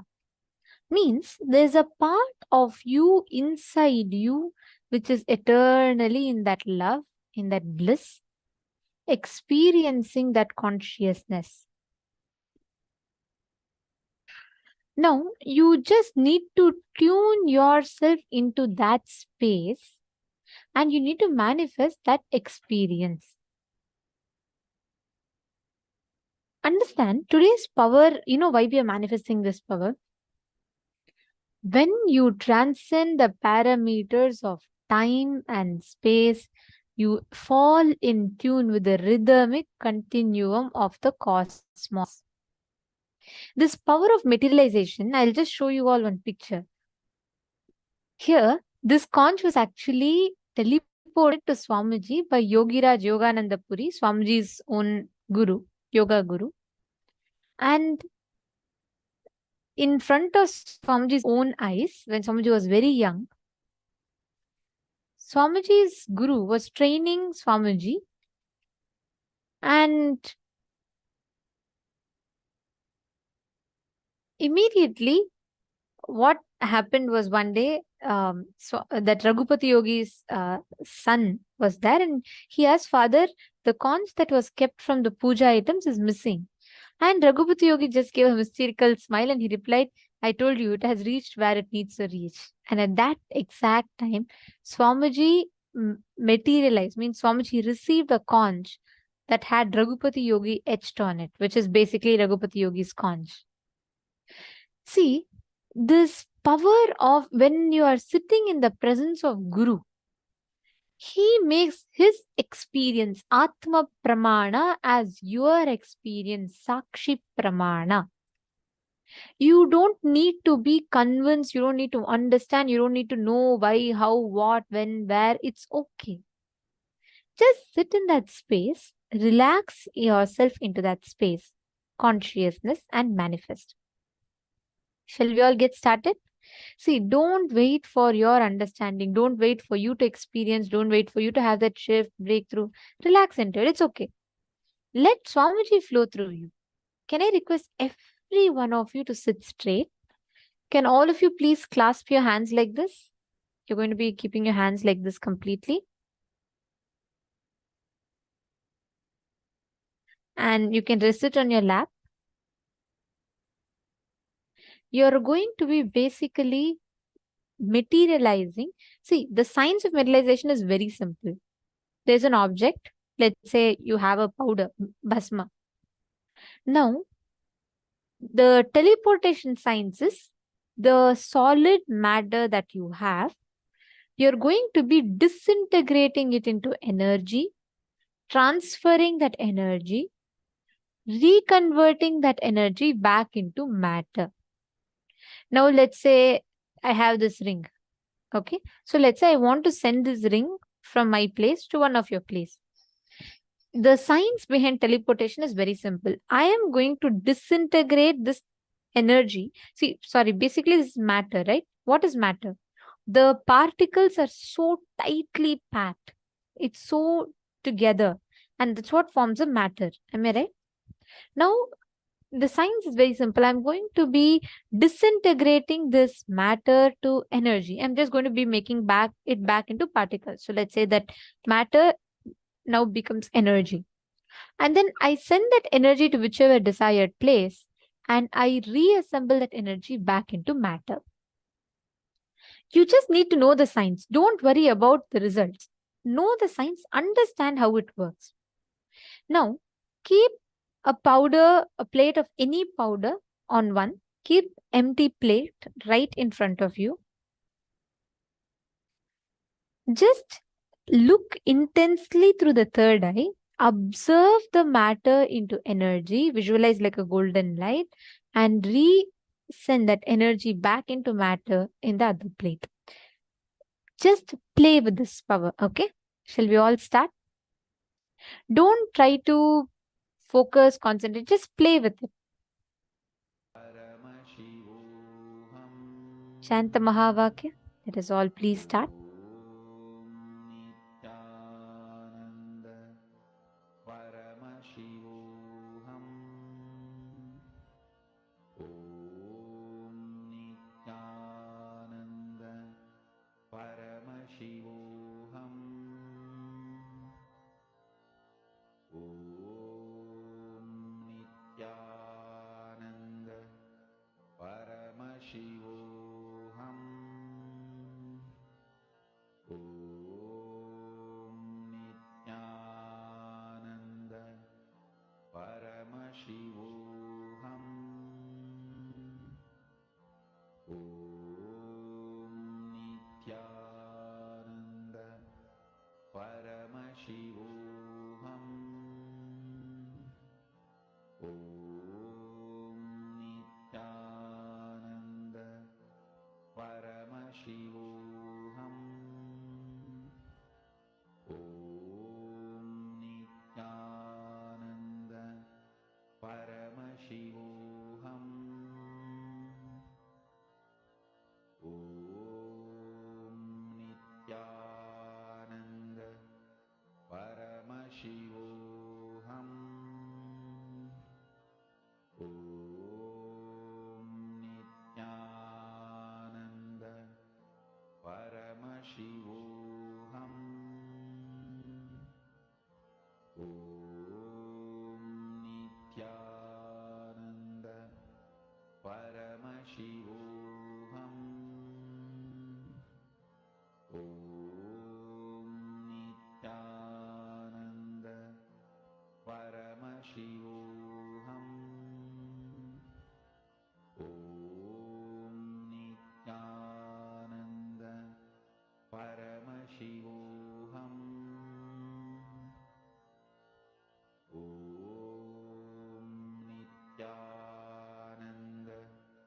Paramashivoham. Om Nithyananda Paramashivoham. Om Nithyananda Paramashivoham. Om Nithyananda Paramashivoham.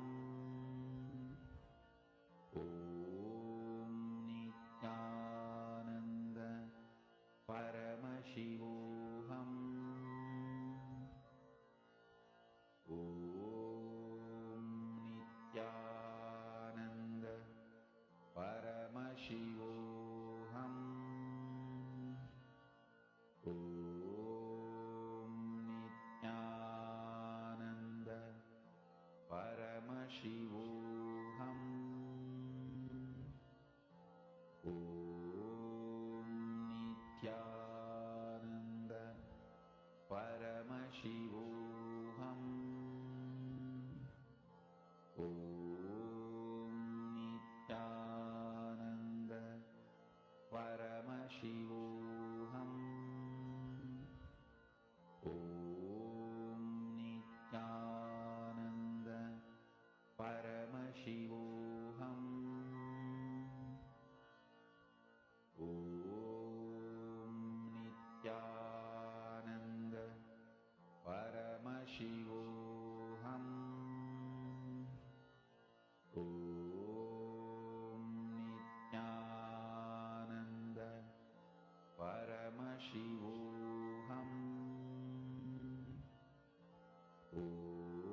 Paramashivoham.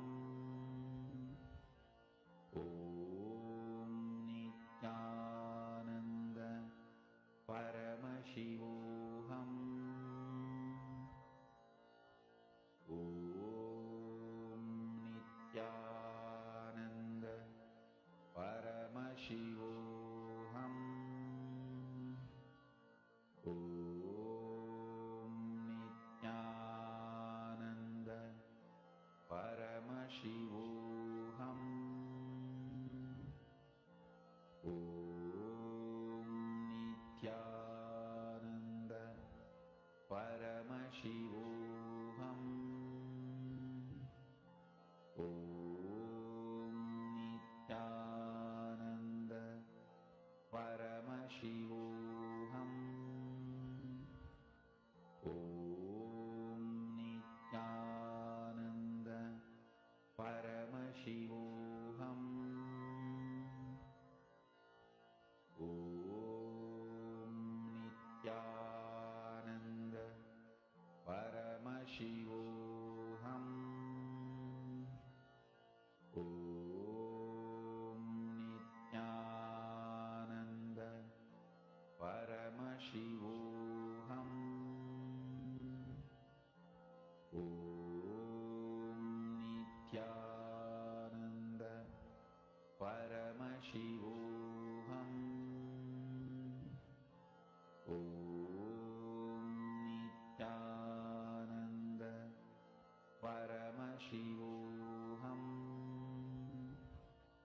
Om Nithyananda Paramashivoham.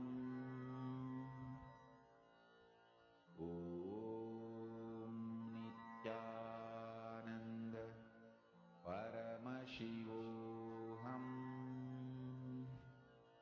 Om Nithyananda